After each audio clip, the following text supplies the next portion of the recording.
ज्ञानदेव तुकाराम ज्ञानदेव तुकाराम ज्ञानदेव तुकाराम ज्ञानदेव तुकाराम ज्ञानदेव तुकाराम ज्ञानदेव तुकाराम ज्ञानदेव तुकाराम ज्ञानदेव तुकाराम ज्ञानदेव तुकाराम ज्ञानदेव तुकाराम ज्ञानदेव तुकाराम ज्ञानदेव तुकाराम ज्ञानदेव तुकाराम ज्ञानदेव तुकाराम ज्ञानदेव तुकाराम ज्ञानदेव तुकाराम ज्ञानदेव तुकाराम ज्ञानदेव तुकाराम पुंडलिक वरदा हरी विठ्ठल श्री ज्ञानदेव माऊली ज्ञानेश्वर महाराज जगद्गुरु तुकाराम महाराज सद्गुरु जोग महाराज की जय। नमो सद्गुरु तुकया ज्ञानदीपा नमो सद्गुरु सच्चिदानंद रूपा नमो सद्गुरु भक्त कल्याण मूर्ति नमो सद्गुरु भास्करा पूर्ण कीर्ति मनुष्याकृती राघवे ख्याती केली शिळा शिखरे सागरी तारियेली तुका स्वामी हा पूर्ण ब्रह्म प्रकाशी जळी रक्षिले निर्जीवाकारदाशी महाराज हा जन्मला मृत्युलोकी दुजी उपमा नागळे इहलोकी भवसिंधू से बांधिला से तुझेने अनाथा दिना कारणे तुकयाने तुका भासला मानवी वेशधारी परिहालिला विग्रही निर्विकारी सोये श्री हरि व्यापको सर्व जीवा तुका तोचितो हा परब्रह्म ठेवा जया पूजले आदरे पांडुरंगे विमानस्थ गेले प्रयाण प्रसंगे तनु मानवी दिव्य रूपीच केली न त्यागीतिये दिव्य लोकाशी नेली पुंडलिक वरदा श्री ज्ञानदेव तुकाराम माऊली ज्ञानेश्वर महाराज की जय। जगद्गुरु तुकाराम महाराज की जय। सद्गुरु जोग महाराज की जय।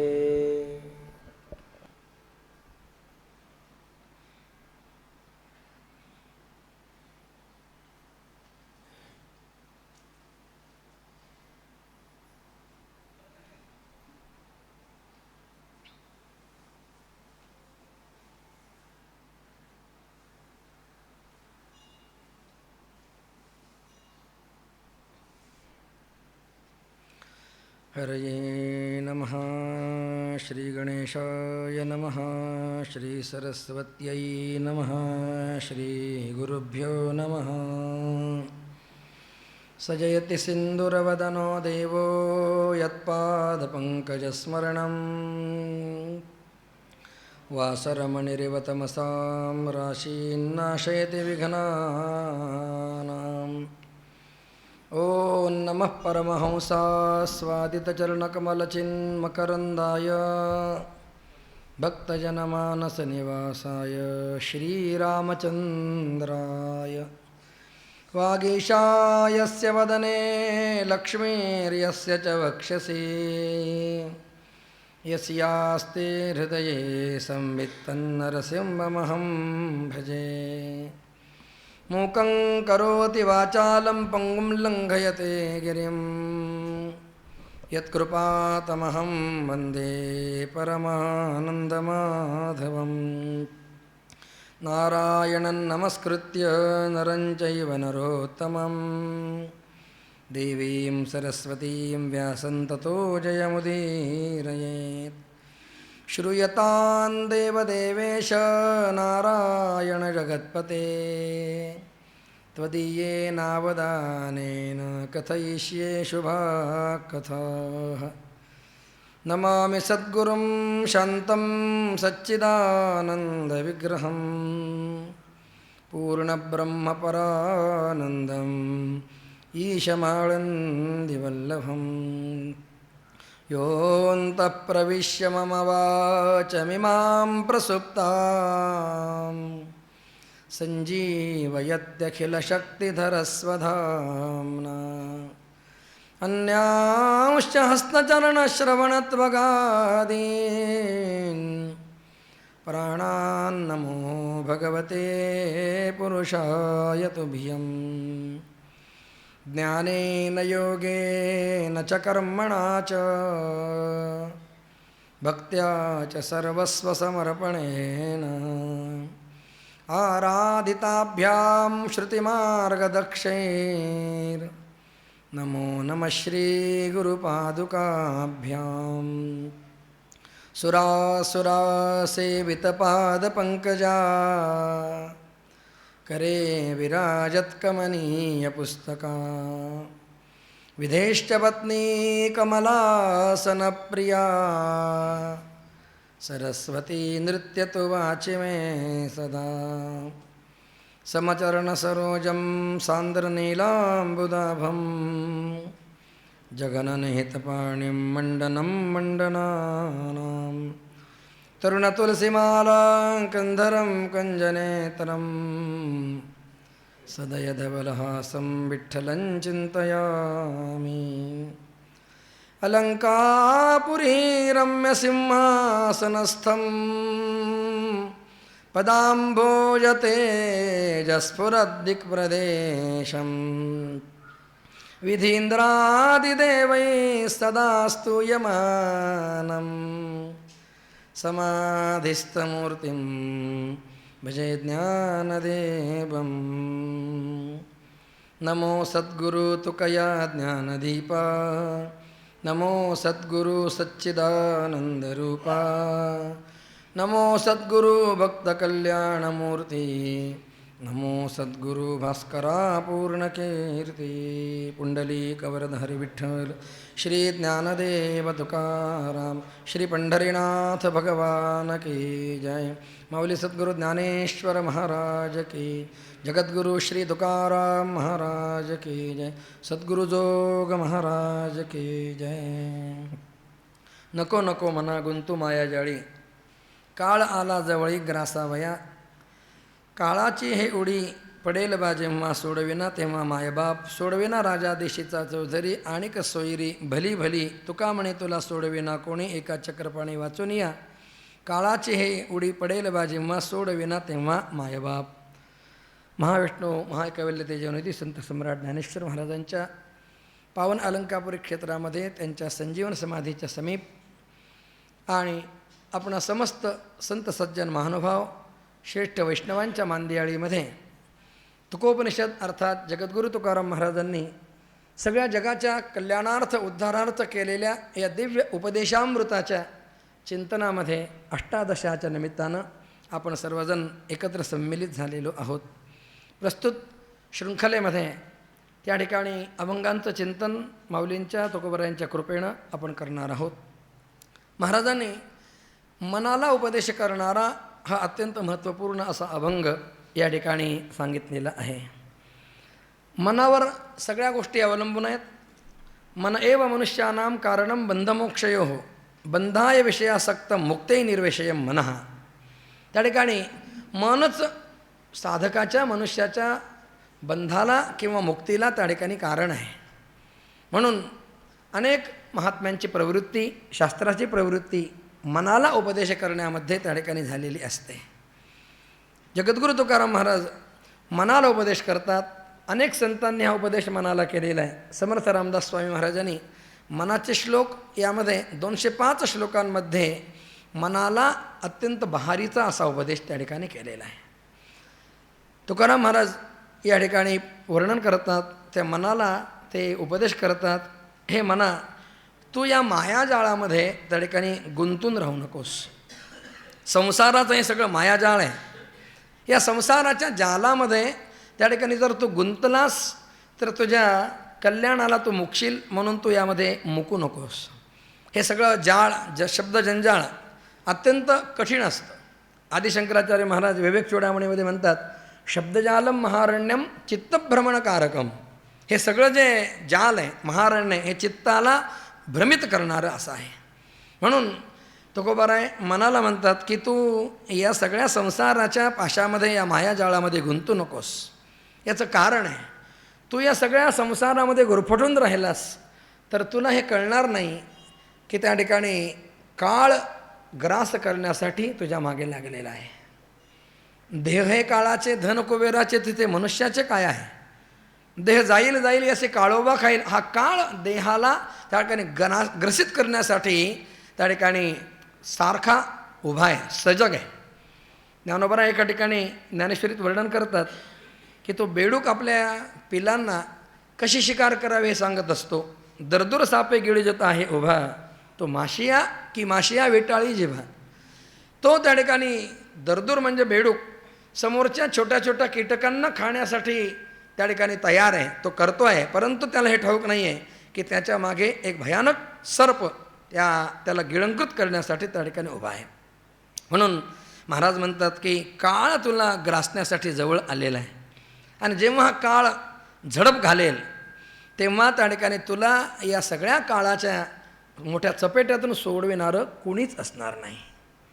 काळ जेव्हा झडप घालतो त्यावेळेला काळ कशाचा विचार करत नाही. काळ अत्यंत निष्ठुर आहे. नाही त्या यमासी करुणा, बाहेर काढिता कोणी प्राणा, ओढाळ सापडे दैसा धान्य, चोर यातना धरी येतो. त्याला करुणा नाही आहे म्हणा, तो अत्यंत निष्ठुर आहे. दासबोधामध्ये समर्थ म्हणतात की मृत्यू न म्हणे सान थोर, मृत्यू लहान पण मोठा कोणी म्हणत नाही. हा राजा आहे ना हा भिकारी आहे असं मृत्यू काहीही म्हणत नाही. जव मासी पाख पाखडे तव हे सरे, माशीला तरी पंख पडकवायला वेळ लागेल, परंतु शरीरातून प्राण निघून जायला त्या ठिकाणी वेळ लागणार नाही. काळ आपल्याला कुणालाच क्षमा करणारा नाही. आणि म्हणून काळाची जेव्हा उडी पडेल, जेव्हा काळ तुला गिळंकृत करण्यासाठी येईल, तेव्हा हा काळ राजा काय किंवा चौधरी काय किंवा इतर कोण कोण तुझे नातेवाईक काय या कुणाचंही ऐकणार नाही, आणि हे नातेवाईक तुला सोडू शकणार नाहीत. कारण काळाच्या एवढ्या प्रचंड मोठ्या संकटातून सोडविणारे फक्त एकमेव भगवान आहेत. तुकाराम महाराज म्हणतात, एका चक्रपाणी हरी वाचून कोणीही तुला यातून सोडविणारा नाही आहे. त्या ठिकाणी भगवान श्रीहरी या काळातून सोडविण्याला समर्थ आहेत, कारण त्यांची काळावर सुद्धा सत्ता आहे. त्यामुळे भगवान श्रीहरींच्या वाचून तुला सोडविणारा कोणीच नाही आहे. पुढे महाराज पुढच्या अभंगामध्ये उपदेश करतात सगळ्या लोकांना. पुढे जाणे लाभगडे तेचे वेडे नासती, एवढी मिळे बुद्धी नेदी शुद्धी करू ते, तुका म्हणे जना सोंग दावी रंग आणिक, एवढी कोठे नागवण अंधारून विष घ्यावे. प्रस्तुत अभंगामध्ये त्या ठिकाणी तुकोबरा आहे कलियुगातल्या लोकांची स्थिती कशी आहे त्याचं वर्णन करतात. तुकोबराय म्हणतात की अमुक एका सत्कर्मानं पुढे लाभ होणार आहे. अमुक कर्म जर आपण केलं, हे सत्कर्म जर आपण केलं तर आपल्याला हे फल प्राप्त होणार आहे. जरी मोठे लोक फलाच्या प्राप्तीच्या आशेनं कर्म करीत नसले तरी जनसामान्यांना त्या ठिकाणी त्या कर्माचं फल काय याचा विचार त्यांच्यासमोर येतो. शास्त्रामध्ये असं वर्णन आहे की प्रत्येक स्तोत्राच्या अंती एक फलश्रुती दिलेली असते की अमुक स्तोत्र जर गायलं तर त्याचं फल काय प्राप्त होणार आहे. तर त्या स्तोत्राचं फल काय प्राप्त होतं, फलश्रुती. पुष्कळ लोक फलश्रुती पाहून त्याच्या पठनामध्ये किंवा त्याच्या अनुष्ठानामध्ये त्या ठिकाणी प्रवृत्त होत असतात. परंतु खऱ्या अर्थानं भागवतामध्ये पण सांगितलेले रोचनार्था फलश्रुती. फलश्रुती ही केवळ लोकांनी त्यामध्ये प्रवृत्त व्हावं याचा अर्थ त्या स्तोत्राचं किंवा ते अनुष्ठान केल्यानंतर ते फल मिळणार नाही असा नाही आहे. परंतु केवळ फलाच्या आशेनं ते करायचं नाही आहे. तर हे अनुष्ठान तुम्ही करा, आपोआप तुम्हाला हे फल प्राप्त होणार आहे. तर अमुक सत्कर्म केलं की आपल्याला लाभ होणार आहे हे जाणत असून सुद्धा त्या ठिकाणी ज्यांना काही ज्ञान नाही असे लोक त्या सत्कर्माचा नाश करतात. अर्थात ते सत्कर्म नीट करत नाहीत किंवा ते करायला प्रवृत्त होत नाहीत. तुकोबारायांनी दृष्टांत दिला आहे. एखाद्यानं आपल्याला कोणी पाहू नये म्हणून निबिड अशा अंधकारामध्ये बसला आणि अंधारात बसून त्यानं विष पिलं, तर अंधारामध्ये बसून विष पिलं तर त्यानं काय होणार आहे? आत्मघात होणार आहे. निदान असं उजेडामध्ये असतं तर 4 लोकांनी पाहिलं असतं, त्याला परावृत्त केलं असतं. आत्ता काल परवाच एक काहीतरी घटना ऐकायला आली की कोणीतरी त्या गरुड खांबाच्या जवळ आत्महत्या करत होतं. काही लोकांनी धरून त्याला बाहेर काढलं, वाचवलं वगैरे. तर कोणाला जर दिसलं तर कोणी त्यापासून परावृत्त करेल. काय आहे? आत्महत्या हा अविचार आहे. आत्महत्या करेपर्यंत, त्या क्षणापर्यंत त्या मनुष्याच्या डोक्यावर अविचाराचं भूत सवारलेलं असतं. आणि ज्या वेळेला आत्महत्या होते म्हणजे प्राण जाण्याची वेळ येते, त्यावेळेला मात्र तो अत्यंत पश्चाताप करत असतो. त्या क्षणामध्ये त्याला वाईट वाटत असतं की आपण आत्मघात उगीच त्या ठिकाणी करतो, पण त्यावेळेला मागे येण्याची सोय नसते. म्हणून महाराज म्हणतात की अंधारामध्ये एखाद्याने विष घेतलं तर त्यामुळे काय होईल? त्याचा आत्मघात होईल. तर असा आत्मघात त्या ठिकाणी करायचा नसतो.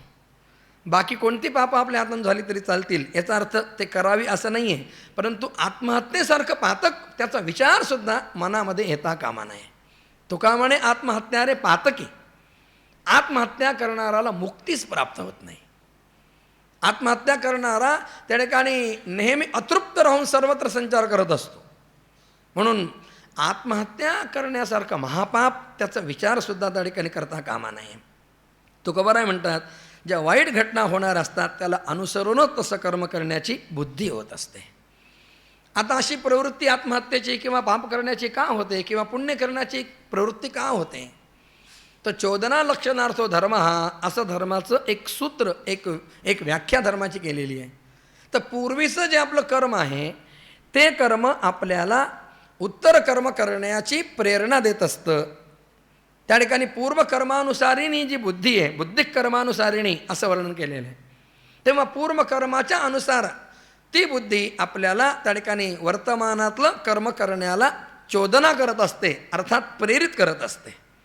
म्हणून त्या ठिकाणी मोठे लोक असं म्हणतात की एखादं पाप जरी झालं ना तरीसुद्धा दुर्लक्ष करता कामा नये. मग एखादं झालं आहे, मग एवढं काय होतं, एवढं काय बिघडतं, आपण एवढं नाम घेतो वगैरे. एखादं झालेलं पापसुद्धा आपल्याला कुठे गोत्यात आणेल आणि आपल्याला कुठे त्या ठिकाणी पुढचं पाप करण्याला प्रवृत्त करेल हे सांगता येत नाही. त्या ठिकाणी म्हणून बुद्धी कर्मानुसारिणी असते. ज्या वेळेला बुद्धी त्या ठिकाणी पापकर्म करायला प्रवृत्त होते त्यावेळेला शहाणे लोकसुद्धा त्या ठिकाणी बुद्धीची सावधगिरी ठेवू शकत नाहीत. असं म्हणतात विनाशकाले विपरीत बुद्धी. जेव्हा विनाशकाल येत असतो तेव्हा बुद्धी विपरीत होत असते. बऱ्याच वेळेला त्या ठिकाणी ते कर्म घडून गेल्यानंतर माणसाला आश्चर्य वाटतं की मी हे कसं केलं, मी हे कसं करू शकलो, मी याला प्रवृत्त का होऊ शकलो. तर त्या ठिकाणी विवश आहेत आपण सगळेजण, त्याला कर्माच्या सगळ्या पाशामध्ये बांधलो गेलेलो आहोत. त्या प्रियव्रताला ब्रह्मदेवानं उपदेश केला. प्रियव्रत राज्य घेत नव्हतं. त्यावेळेला ब्रह्मदेवानं त्याला म्हटलं की ज्याप्रमाणे खळ्यामध्ये पात असते, जुन्या काळात खळे होत असतात तेव्हा ती पात बांधलेली असते बैलांची आणि त्या मेढीभोवती सगळे बैल फिरायला त्या ठिकाणी विवश असत. जोपर्यंत त्यांना सोडलं जात नाही तोपर्यंत त्यांना फिरावंच लागतं. तसं सगळेजण आपण भगवंताच्या सूत्रामध्ये बांधलो गेलेलो आहोत आणि आपण सगळे विवश आहोत. त्यानुसार त्या ठिकाणी आपल्याला चालावं लागतं आणि प्रत्येकजण प्रत्येक कर्म करण्याला प्रवृत्त होतो. ते त्याच्या पूर्वकर्मानुसारिणी प्राप्त अशा बुद्धीनुसार त्या ठिकाणी प्रवृत्त होतो. म्हणून तुकोबाराय म्हणतात की वेडे लोक स्वतः वाईट बुद्धीचे असूनसुद्धा लोकांना मात्र आपण फार समजूतदार आहोत किंवा आपली बुद्धी फार चांगली आहे किंवा आपण चांगलं कर्म करणारे आहोत अशा पद्धतीची बतावणी करत असतात, असं सोंग आणत असतात, असा दंभ मिरवत असतात, असं ढोंग करत असतात. आणि त्याबरोबरच हे सगळं नाटक वठावं यासाठी म्हणून ते पुष्कळ रागरंग दाखवत असतात.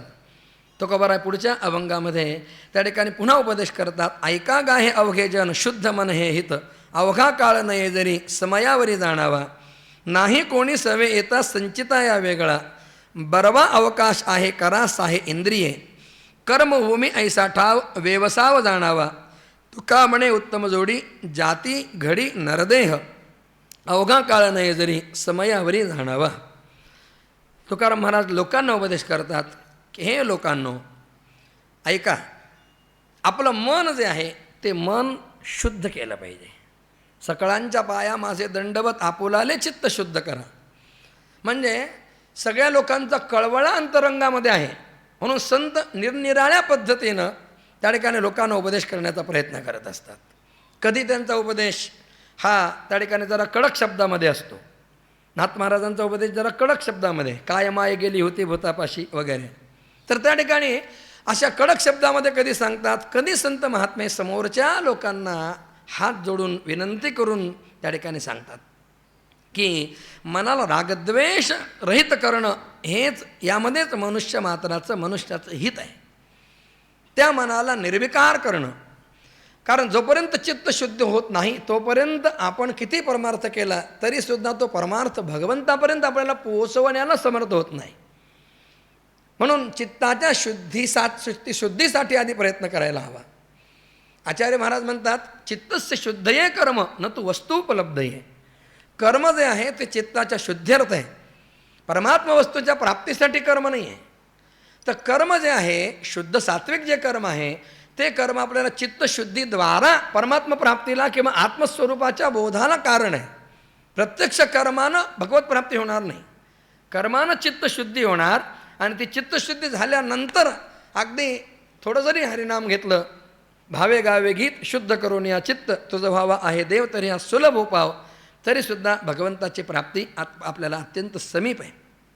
सर्व काळ जरी मन शुद्ध होत नसलं तरी प्रसंगविशेष ओळखून त्याप्रमाणे वागावं. 24 तास मनाची शुद्धी राहील किंवा चित्त शुद्धच राहील असं नाही सांगता येत.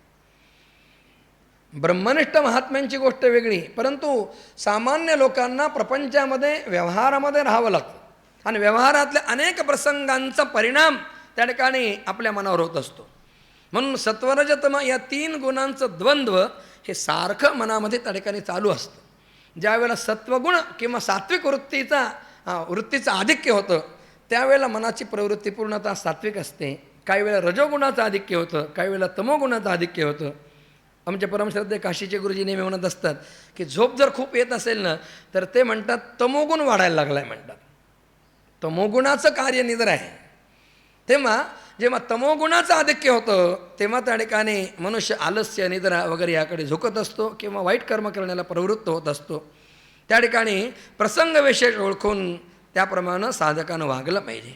म्हणून पहाटेची जी वेळ साधकांसाठी सांगितलेली आहे, ह्या पहाटेच्या वेळेला अंतःकरणामध्ये सात्विक वृत्तीचा प्रवाह त्या ठिकाणी चालत असतो. म्हणून ब्राह्मे मुहूर्ते चोत्थाय विकुर्यात ब्रह्मचिंतनम, त्या ठिकाणी असं वर्णन शास्त्रकाराने असा उपदेश केलेला आहे. तुकोबराय म्हणतात की मरणानंतर एका संचित कर्मा वाचून कोणीही आपल्याबरोबर असणार नाही. आपल्याबरोबर काय असेल? एका ठिकाणी भर्तृहरीने म्हटलं आहे, धनानी भूमो पशवश्च गोष्टे भार्या गृहद्वार जनेश्वशाने देहश्चितायाम परलोक मार्गे कर्मानुगो गच्छति जीव एका. त्या ठिकाणी धन भूमी धनदारा पुत्रजन बंधू सोयरे पिशून हे जे सगळं आहे हे मरणोत्तर याच ठिकाणी राहणार आहे. शेजेची कामिणी दूर राहे. त्या ठिकाणी आपण ज्यांना आपलं आपलं म्हणतो ते सगळे लोकसुद्धा फक्त स्मशानापर्यंत आपल्याबरोबर आहेत. मी तव जळत असे स्मशानी अग्निसवे एकलाची. आपल्याला एकट्यालाच जळावं लागेल. ज्या देहाला देहतादात्म्यानं आपण आपला म्हणून म्हणतो त्याच्या इतकं जवळ आपल्याला काही वाटत नसतं, तो देहसुद्धा फक्त चितेपर्यंत आपल्याजवळ आहे. चितेवर ठेवल्यावर अग्नी दिल्यानंतर त्या देहाची आणि आपलीसुद्धा संगत सुटते. आणि मग बरोबर येणारं काय असतं तर बरोबर फक्त आपण जे काही बरं वाईट कर्म केलेलं आहे ते कर्म आपल्याला बरोबर घेऊन जाता येतं. त्या कर्मानुगो गच्छति जीव एका. त्या ठिकाणी आपलं कर्म आपल्याबरोबर त्या ठिकाणी येत असतं. काळानं आपल्याला चांगला अवकाश दिला आहे, अर्थात हा नरदेह आपल्याला दिलेला आहे. बाकी सगळ्या देहांच्यापेक्षा परमात्मा प्राप्तीसाठी उपयुक्त केवळ नरदेह आहे.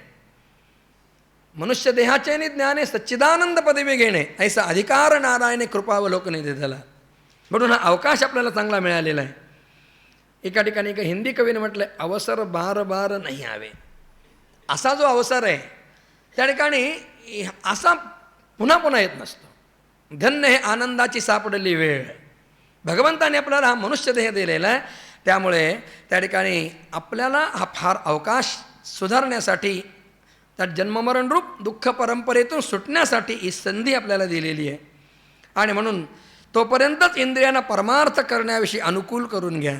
जोपर्यंत मनुष्यदेह आहे, एरवी इतर देहांमध्ये त्या ठिकाणी विवशतेनं प्रारब्धानुसार सगळं चालावं लागत असतं, पण मनुष्यदेहामध्ये विवेक नावाची गोष्ट भगवंताने आपल्याला विशेष दिलेली आहे. जे विवेकाच्या आधारानं आपण काय करावं आणि काय करू नये याचा त्या ठिकाणी सारासार विचार करू शकतो. म्हणून महाराज म्हणतात की ही भारतवर्ष ही कर्मभूमी आहे, आणि कर्मभूमी असून आपण जे करू ते इथे होऊ शकतं. म्हणून या भारत देशामध्ये जन्म मिळालं तर अजून एक विशेष आहे. भरतखंडी नरदेह प्राप्ती हे तो पूर्व सुकृताची संपत्ती नाथ महाराज वर्णन करतात. या भागवताच्या पंचमस्कंदामध्ये निरनिराळ्या लोकांचं वर्णन होत असताना मृत्यूलोकाचं, भूलोकाचं जेव्हा वर्णन शुकदेवजी महाराज करतात, त्यावेळेला ते म्हणतात की देवसुद्धा भारतामध्ये जन्माला आलेल्या मनुष्यांचा हेवा करतात. का? ते म्हणतात अहो नृजन्म अखिल जन्म शोभनम यैर्जन्म लब्धुम नृषु भारताचिरे. यांना भारत देशामध्ये जन्म प्राप्त झालेला आहे, हे अत्यंत भाग्यवान आहेत. स्वर्गीची अमर इच्छिता ते देवा मृत्यूलोकी व्हावा जन्म हवा. ती मृत्यूलोकावर म्हणजे भारतवर्षामध्ये जन्म प्राप्त व्हावा. आणि मी तर म्हणेन भारतामध्ये जन्म, आणि त्यातली त्यात महाराष्ट्रामध्ये जन्म, ही तर भगवंताची अत्यंत अत्यंत अतिव मोठी कृपा आहे. भारताच्या ऐवजी इतर कुठल्या देशात जन्म मिळाला असता तर मनुष्य देहाला येऊन काय करायचं हे सुद्धा त्या ठिकाणी कळलं नसतं. महाराष्ट्रामध्ये जर आपण जन्माला आलो नसतो तर एवढा अत्यंत श्रेष्ठ असा ज्ञानोबराय तुकोबरायांचा हा वारकरी संप्रदाय, या वारकरी संप्रदायामध्ये आपण आलो नसतो आणि आपल्याला त्या ठिकाणी हा जो ब्रह्मानंद आहे हा ब्रह्मानंद अनुभवता आला नसता. म्हणून भारतवर्षामध्ये जन्माला येणं हे अत्यंत भाग्याचं लक्षण आहे. तुकोबराय म्हणतात की ही कर्मभूमी आहे. भारत देशाला कर्मभूमी म्हटलेलं आहे. कर्मक्षेत्रम मन्यमाना, भागवतातही असं वर्णन आहे की सगळ्या विश्वामधले जे जे देश आहेत निरनिराळे, हे सगळे देश या भोगभूमी आहेत आणि केवळ एकमेव भारत देश ही कर्मभूमी आहे. म्हणून या ठिकाणीच केलेलं कर्म फलीभूत होतं. लोक विदेशामध्ये जातात, अन्य ठिकाणी काय काय करतात, परंतु इथे केलेल्या कर्माचं फल जसं प्राप्त होत असतं तसं अन्य देशात प्राप्त होत नाही. म्हणून शास्त्रकारांचा निषेध आहे विदेश गमनाला. आजकाल लोक प्रसिद्धी किंवा द्रव्य हे मिळवण्यासाठी विदेशाला त्या ठिकाणी जातात, परंतु शहाणे लोक, जुने लोक, मोठे लोक विदेश गमनाला, समुद्र उल्लंघनाला परवानगी देत नाहीत. जरा पुढचं अजून थोडंसं कठीण आहे ऐकायला, पण ते सांगून ठेवतो की असं वर्णन आहे शास्त्रामध्ये. भारत देश सोडून आपण जर इतर देशामध्ये गेलो तर इतर देशामध्ये गेल्यानंतर आपण आपल्या पितरांना पिंड देण्याचा अधिकारसुद्धा गमावून बसतो. हे जरा त्या ठिकाणी ऐकायला कठीण वाटतं, पुष्कळ लोकांना जावं लागतं विदेशामध्ये. परंतु असं वर्णन आहे की भारत देश सोडून अन्यत्र जर कोणाचं गमन झालं तर त्याच्या हातून पितर पिंड घेत नाहीत, कारण देह अशुद्ध होतो. आणि त्यामुळे जे निष्ठावान लोक आहेत ते आपल्या देशाला सोडून जात नाहीत, कारण हा देश अत्यंत पवित्रतम असा देश आहे. बाकीचे सगळे देश या भोगभूमी आहेत आणि केवळ एकमेव भारतवर्ष ही कर्मभूमी आहे. म्हणून तुकोबाराय म्हणतात की या भारतवर्षामध्ये मनुष्यदेह प्राप्त होणं म्हणजे फारच उत्तम लाभ आहे. परंतु हा मनुष्यदेह प्राप्त झाला तरीसुद्धा या मनुष्यदेहाला येऊन आपल्याला काय करायचं हे जर कळलं नाही तर त्या ठिकाणी ते सुद्धा व्यर्थ आहे, कारण घडीघडीनं आयुष्य वाया जात असतं. याचा तुम्ही विचार केला पाहिजे.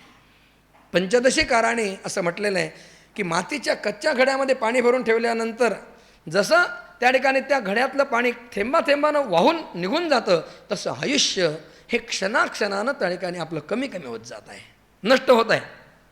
आणि म्हणून या मनुष्यदेहाला आल्यानंतर आपल्या जीवनाचं सार्थक करून घेण्यासाठी म्हणून या जीवनाचं अमौलिकत्व ओळखून दुर्लभं त्रयमेवेतत् देवानुग्रह हेतुकं मनुष्यत्व मुमुक्षत्व महापुरुष संश्रय, त्या ठिकाणी याचा विचार करून महापुरुषांच्या संगतीमध्ये प्रवृत्त व्हावं, त्यांच्या उपदेशामध्ये प्रवृत्त व्हावं.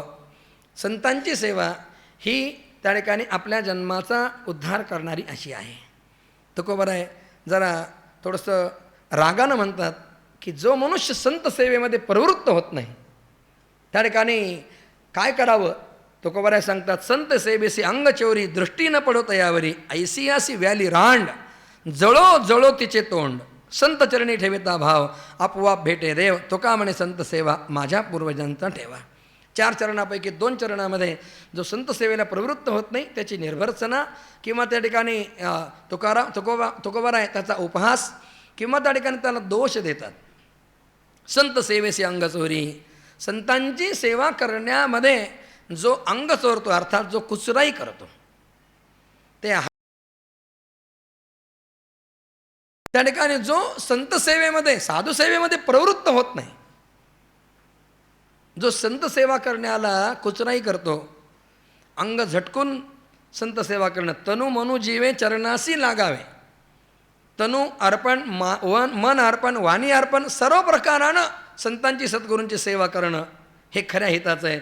जो संत सेवेमध्ये कुचराई करतो तुकोबाराय त्या ठिकाणी म्हणतात की तो आदर्श नाही, म्हणजे त्या दुष्टावर माझी दृष्टीसुद्धा पडू नये, त्याचं तोंडसुद्धा मला दिसू नये. कठीण शब्दामध्ये तुकोबाराय म्हणतात की असा संतांच्या सेवेत प्रवृत्त न होणारा जो मूर्ख आहे त्याला तरी कोणती माय प्रसवली आहे, त्या मायेनं त्या स्त्रीनं त्या आईनं अशा या मूर्खाला त्या ठिकाणी जन्म दिला. जळोजळो तिचे तोंड. एखाद्यानं जर भगवत प्राप्ती करून घेतली तर त्या ठिकाणी संत त्याचं आणि त्याच्या सगळ्या कुळाचं कौतुक करतात. कुलम पवित्रम जननी कृतार्था वसुंधना पुण्यवतीच तेना. त्या ठिकाणी ज्यानं भगवत प्राप्ती किंवा आत्मस्वरूपाचं यथार्थ ज्ञान करून घेतलेलं आहे त्यानं आपलं कुळ पवित्र केलं, आपली जननी कृतार्थ केली, वसुंधरा त्या ठिकाणी पुण्यवती केली. सनाथाचयम भूर्भवती. जेव्हा एखादा महात्मा अवताराला येतो, मोदंते पितरो नृत्यंते देवता सनाथाचयम भूर्भवती देवश्री नारद भक्तिसूत्रामध्ये म्हणतात. तेव्हा कुळी कन्यापुत्र होते जे सात्विकतयाचा हरिख वाटे देवा. उत्तम पुत्र जन्माला आल्यानंतर सगळीकडे त्याचं कौतुक होतं. तुकाराम महाराज त्या ठिकाणी त्या जननीला सुद्धा दोष देतात, जिनं अशा पुत्राला कुपुत्राला प्रवेश दिला आहे, त्या कुपुत्राला जन्म दिला. पुढे महाराज म्हणतात की संतांच्या चरणी जर आपण शुद्ध भाव ठेवला, संतांच्या पायावर विश्वास ठेवला तर आपोआप देव भेटल्याशिवाय राहत नाही. सताम प्रसंगान ममवीर्य संविदो भवंती हृत्कर्ण रसायना कथाः तज्जोषणादाश्वपवर्गवरत्मनी श्रद्धारतीर्भक्तिरनुक्रमिष्यती भक्त्यापुमांजात विरागा इंद्रियात. कपिल महामुनी आईला उपदेश करताना संतांच्या संगतीचं महत्त्व सांगतात की या संतांच्या संगतीमध्ये जर त्या ठिकाणी एखादा भाग्यवान जीव गेला तर संत महात्मे त्याला त्या ठिकाणी परमात्म प्राप्ती करून देतात. आपणासारखे करीती तात्काळ नाही काळ वेळ तयार लागे. एक वाक्य मी वाचलं होतं की राजकारणी लोकांचा जर हात धराल तर कुठे खड्ड्यात आपल्याला ढकलून देतील कळणार नाही. जरा वातावरण ठीक नाही म्हणून मी फार बोलत नाही. आणि संतांचा जर साधूंचा जर आपण हात धरला, एखाद्या संतांचं जर बोट धरलं तर संत महापुरुष कधी आपल्याला देव दाखवून देतील आपल्याला कळणार पण नाही. संतांच्या संगतीनं परमात्म प्राप्ती आहे. म्हणून अनन्य भावानं संतांच्या चरणी आपण श्रद्धा ठेवून त्यांच्या सेवेमध्ये जर प्रवृत्त झालो आपोआप भेटे देव, आपोआप देव भेटतो. तुका म्हणे संत सेवा हेचे देवा उत्तम. तुका म्हणे संत सेवा माझ्या पूर्वजांचा ठेवा. अशी ही संतांची सेवा आपल्या पूर्वजांच्या पुण्याईमुळे त्या ठिकाणी प्राप्त होत असते. माझ्या वडिलांची मिराशिका देवा तुझी चरणसेवा पांडुरंग. देवा तुझी चरणसेवा प्राप्त झाली आहे, माझ्या वाडवडिलांचं मोठं पुण्य आहे. कारण वाडवडिलांच्या पुण्याशिवाय सत्प्रवृत्त पुत्र जन्माला येत नाही. असं वर्णन आहे की सुशीलो मातृपुण्येनं भ्रातृपुण्येनं चातुरः. सुशीलता जी असते ती मातृपुण्यानं येते. चातुर्य जे आहे ते भ्रातृपुण्यानं बांधवांच्या पुण्यानं येतं. दातृत्वम वंशपुण्येनं वंशाच्या पुण्यानं दातृत्वाची त्या ठिकाणी प्रवृत्ती आपल्याला होत असते. आत्मपुण्य सभाग्यता, स्वतःचं पूर्वजन्माचं पुण्य असेल तर सभाग्यता प्राप्त होते. अर्थात संतांची संगती आपल्याला प्राप्त होते. तुकोबाराय पुढे म्हणतात, गेले पळाले दिवस रोज काय म्हणत असे माझे माझे, सळे धरून बैसला काळ फाको नेदी घटिका पळ, कारे अद्यापी न कळे केश फिरले कान डोळे हित कळोनी असता हाती तोंडी पाडोनी घेसी माती तुझं ठाऊके मी जाणार पाया शोधोनी बांधीसी घर तुका म्हणे वेगे पंढीर राया शरण रेगे. मानवी जीवनाची क्षणभंगुरता तुकाराम महाराज यातून व्यक्त करतात आणि सावध होण्याच्या बद्दलची अत्यंतिक कळकळ त्यांच्या अंतरंगामध्ये आहे. ती कळकळ या प्रस्तुत अभंगातून ते व्यक्त करतात. ते म्हणतात की आतापर्यंत आयुष्याचे कितीतरी दिवस गेले, महिने गेले, वर्षे गेले, तरीसुद्धा तू या सगळ्या अनात्म असणाऱ्या सगळ्या पदार्थांना माझं माझं म्हणत असतो. घटका जाती पळे जाती तास वाजे घणाना आयुष्याचा नाश होतो राम कारे म्हणाना. त्या ठिकाणी घडीने घडी काळ आयुष्य जाते. घडी घडीनं आयुष्य क्षणानं, दिवसानं, महिन्यानं, वर्षानं आयुष्य कमी कमी होत जात असतं. आणि तरीसुद्धा त्या ठिकाणी तू अजून सावध होत नाहीत या सगळ्या स्त्रीपुत्रांना, अर्थात या सगळ्या सांसारिक अनात्म पदार्थ जे आहेत या सगळ्यांना तू माझं माझं म्हणतोस. तुकोबाराय म्हणतात तुला कळत नाही हा जो काळ आहे ते तुझं आयुष्य मोजण्याकरता सळ हातात धरून बसलेला असतो. सळ हातात धरून बसलेला आहे. मनुष्य आपण धन किती मिळवले याची मोजदात करत असतो, परंतु परमात्मा किंवा काळ आपलं आयुष्य किती राहिलं आहे याची मोजदात करत असतो. किती आयुष्य राहिलं आहे. काळ आयुष्य मोजण्याकरता हातामध्ये सळ धरून बसलेला आहे. आणि मरणाची वेळ येताच एक घटका काय, एक पळसुद्धा इकडे तिकडे तो होऊ देणार नाही. घटका पळ हे पूर्वीचं परिमाण आहे काळ मोजण्याचं. अडीच घटकांचा 1 तास आणि 60 पळाचा एक 60 पळाची एक घटिका, म्हणजे एका घटिकेचा 60वा अंश म्हणजे पळ. तर तो पळभरसुद्धा त्या ठिकाणी आपल्याला वेळ मिळणार नाही. काळ तेवढासुद्धा वेळ देणार नाही.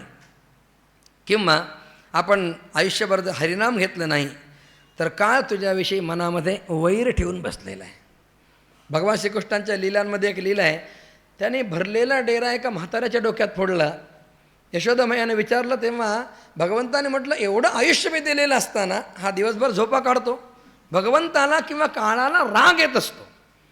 तुकोबाराय म्हणतात की तू हरिनाम घेतलं नाही, ज्याच्यासाठी तुला हा देह दिलेला आहे ते तू केलं नाही, म्हणून काळाला तुझ्याबद्दल मनामध्ये आकस आहे, तुझ्याबद्दल मनामध्ये द्वेष आहे आणि तो वैर मनात ठेवून बसलेला आहे. आणि मरणाचा क्षण जवळ येताच घटकापळ देखील तुला तो इकडे तिकडे जाऊ देणार नाही.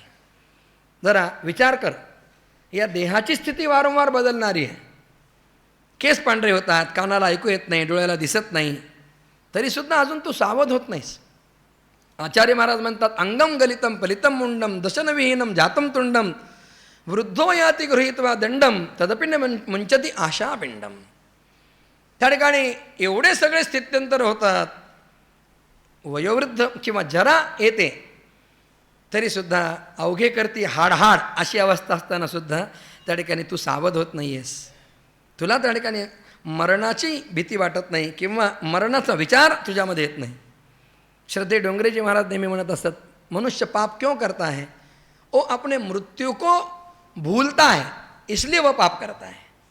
मृत्यूचा जर क्षण आपल्याला मृत्यू येणार आहे हा जर विचार मनामध्ये सदैव असला तर मनुष्य वाईट कर्म करण्याकडे प्रवृत्त होणार नाही. तुकोबाराय म्हणतात आपलं हित कशामध्ये आहे हे कळत असूनसुद्धा, हित करून घेण्याचं तुझ्या हातात असूनसुद्धा तोंडामध्ये माती पाडून घेतोस, याला काय म्हणावं. मी कधीतरी जाणार आहे हे ठाऊक असून तो त्या ठिकाणी कोटी कोटी रुपयाची घरं बांधण्याच्या व्यवहारामध्ये किंवा त्या उद्योगामध्ये सतत लागलेला असतोस. महाराज म्हणतात की त्या ठिकाणी याचा शोध कर, याचा विचार कर. तुझ्या देहाचा पाया खिळखिळा झालेला आहे याचा तू विचार कर. अरे आयुष्य आहे तोपर्यंतच पंढरीरायाला शरण जा. जव नाही पडला चपेट काळा, काय चपेट काळ घाता, काय जव नाही चपेट पडला काळ घाता असं काहीतरी वचन आहे की जोपर्यंत या काळाचा चपेट म्हणजे काळाचा आघात जोपर्यंत होत नाही, हां करा लागपाठ, तर तोवरच तू भगवंताला शरण जा, पंढरनायाला शरण जा. हां जव नाही चपेट घात पडला काळाचा. जोपर्यंत काळ आपल्याला गिळंकृत करत नाही तोपर्यंत त्या ठिकाणी तू भगवंताला, पंढरीनाथाला, पंढरनायाला शरण जा. तुकोबर आहे भगवंताला प्रार्थना करतात, आता माझ्या मायबापा तू या पापा प्रायश्चित्त, फजित हे केले खळ तो विटाळ निवारी, प्रेम आता माझी रस करी वास अंतरी, तुका म्हणे पांडुरंगा जीव लगा माझी या. तुकोबर आहे या अभंगामध्ये भगवंताला प्रार्थना करतात, हे देवा तू माझा मायबाप आहेस, माझे सर्वस्व आहेस माझं. तेव्हा माझ्याकडनं तुझं त्या ठिकाणी नाम घेणं झालं नाही किंवा तुझी उपासना झाली नाही, साधना झाली नाही आणि अनात्म गोष्टीमध्ये माझ्याकडनं प्रवृत्ती झाली, हे जे सगळं पातक माझ्याकडून घडलेलं आहे, या पापाला प्रायश्चित्त देणारा एकमेव तू आहेस. मी कोणतं पाप केलं की मी आजपर्यंत पुष्कळ दुर्जनांची बोलून फजिती केली, माझ्याकडून हे जे पाप झालेलं आहे या पापाचा विटाळ तू त्या ठिकाणी घालून टाक आणि प्रायश्चित्त मला दे. आणि ते प्रायश्चित्त काय आहे तर मला प्रेमरस पाज आणि माझ्या अंतरंगामध्ये त्या ठिकाणी निवास कर. तुकोबाराय म्हणतात, हे पांडुरंगा तू माझा जीवित जीवलग आहेस, म्हणून हे जीवलगा पांडुरंगा माझ्या पापाचं हे प्रायश्चित्त दे, अर्थात माझ्यावर कृपा कर. पुढे म्हणतात की कारे न पवसी धावण्या अंग राख्या नारायणा, अंगी असोन या बळ होसी खट्याळ नाठाळ, आम्ही नरका जाता काय येईल तुझ्या हातात, तुका म्हणे काना क्रिया नष्टा नारायणा. तुकोबाराय भगवंताला म्हणतात की हे देवा जरा भांडण आहे तुकोबारायांचं देवाशी, की देवा तू अंग राखून काम करतोस. हे उपरोधिक बोलणं आहे की आमच्यावर झडझडून भरभरून कृपा तू करत नाही आहेस, म्हणून काही लोक अंग राखून काम करत असतात. असं जीव झोकून काम, एखादं कार्य कधी उत्तम होतं जेव्हा त्या कार्यामध्ये जीव झोकून काम करणारे कार्यकर्ते असतात. तेव्हा सगळे अंग चोरून काम करणारे असतील तर त्या ठिकाणी ते कार्य यशस्वी होत नाही. तो खबर आहे भगवंताला म्हणतात की हे अंग राखून काम करणाऱ्या नारायणा, मी हाक मारल्यानंतर तू का बरं येत नाहीस, मी एवढा टाहो फोडून तुला हाक मारतोय परंतु तू यायला उशीर का लावतोस. देवा तुझ्या अंगामध्ये भक्तांचा उद्धार करण्याचं सामर्थ्य असूनसुद्धा तू त्या ठिकाणी एवढा निष्ठुर का झालास. तू त्या ठिकाणी आमच्याबद्दल तुझ्या अंतरंगामध्ये करुणा येत नाही अशा प्रकारची प्रवृत्ती तुझी काय झाली. देवा आम्ही जर नरकाला गेलो तर त्या ठिकाणी तुला काय लाभ मिळणार आहे. ते एक महात्मा जगन्नाथाच्या पुढे जाऊन बसले आणि नेमकं ते तिथे गेले आणि दार लावलं, जगन्नाथाचं पट बंद झाले. त्याने जगन्नाथाला सुनावलं, ऐश्वर्य मदमत्तोसी, ऐश्वर्यानं मदमत्त झालास काय, आमच्यामुळं त्या ठिकाणी तुझी शोभा आहे, आमच्यामुळं तू आहेस. आम्ही जर तुला भजलं नाही, आम्ही जर सगळ्या लोकांना तुझ्याबद्दलचा उपदेश केला नाही तर त्या ठिकाणी तुझी शोभा काय आहे. असं वर्णन आहे की ते म्हटल्यानंतर जगन्नाथाच्या मंदिराचे दरवाजे आपोआप त्या महात्म्यांच्या दर्शनासाठी खुले झाले. तर भगवान परमात्मा तुकोबाराय त्याला म्हणतात की देवा आम्ही जर नरकाला गेलो तर तुझ्या हाताशी कोणता लाभ येणार आहे, तुझ्या वारीला कोण येणार आहे, तुझ्या दर्शनाला कोण येणार आहे. तुकोबाराय म्हणतात, हे कृष्णा, हे नारायणा, हे क्रिया नष्टा. जरा थोडंसं निष्ठुर बोलणं आहे पण आत्यंतिक प्रेमामध्ये त्या ठिकाणी हे निष्ठुर बोलणंसुद्धा चालतं. असं मोठे लोक सांगतात, मी जुन्या लोकांकडून ऐकलं आहे की आई पोरगा उन्हात खेळत असेल तर त्याला काही ठिकाणी रागानं काय म्हणते, सावलीत मर, उन्हात खेळू नकोस. म्हणजे सावलीत मर याचा अर्थ त्यानं मरावा असा भाव नसतो, तर आईच्या अंतरंगामध्ये त्याच्याबद्दलचं असणारं प्रेम असतं. त्या प्रेमानं शब्द जरी कठोर असले तरीसुद्धा अंतरंगामध्ये प्रेम असतं.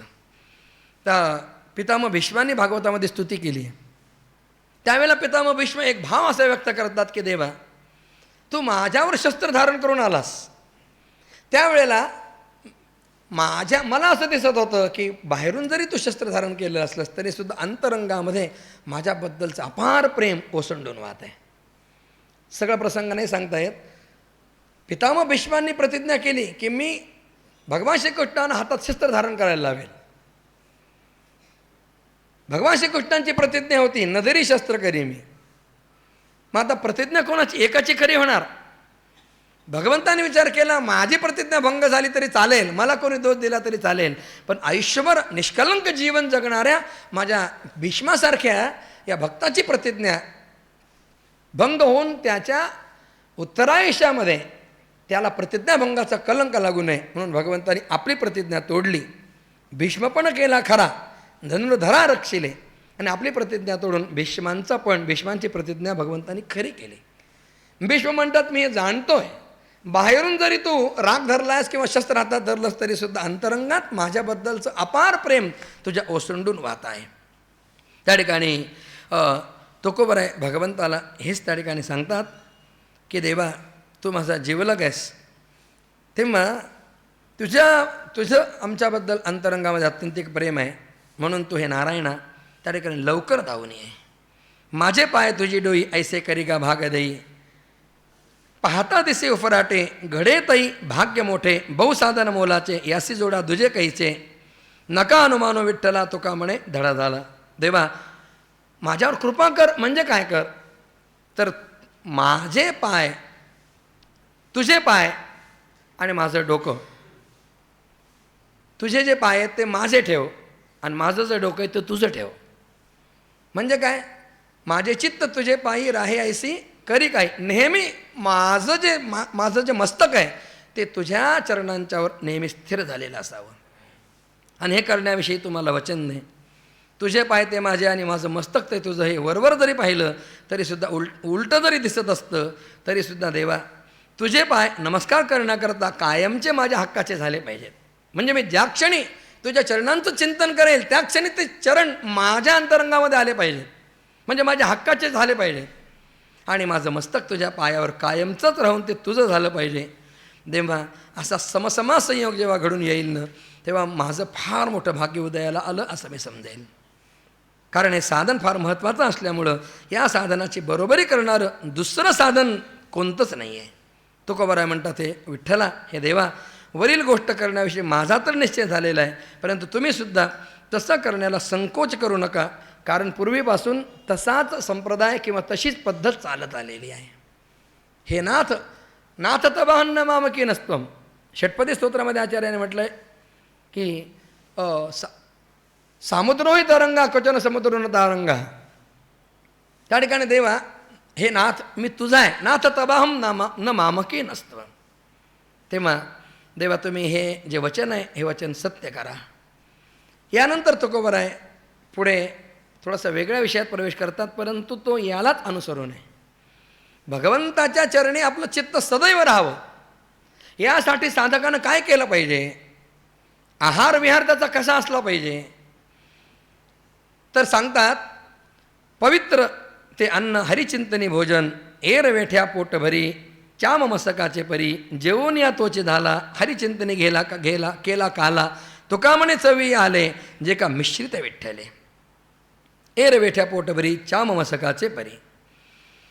साधकानं जे नित्य अन्न ग्रहण करायचं आहे ते अन्न ग्रहण कसं करावं, सात्विक राजस तामस 3 प्रकारच्या आहारांचा विस्तारपूर्वक विचार त्या ठिकाणी केलेला आहे.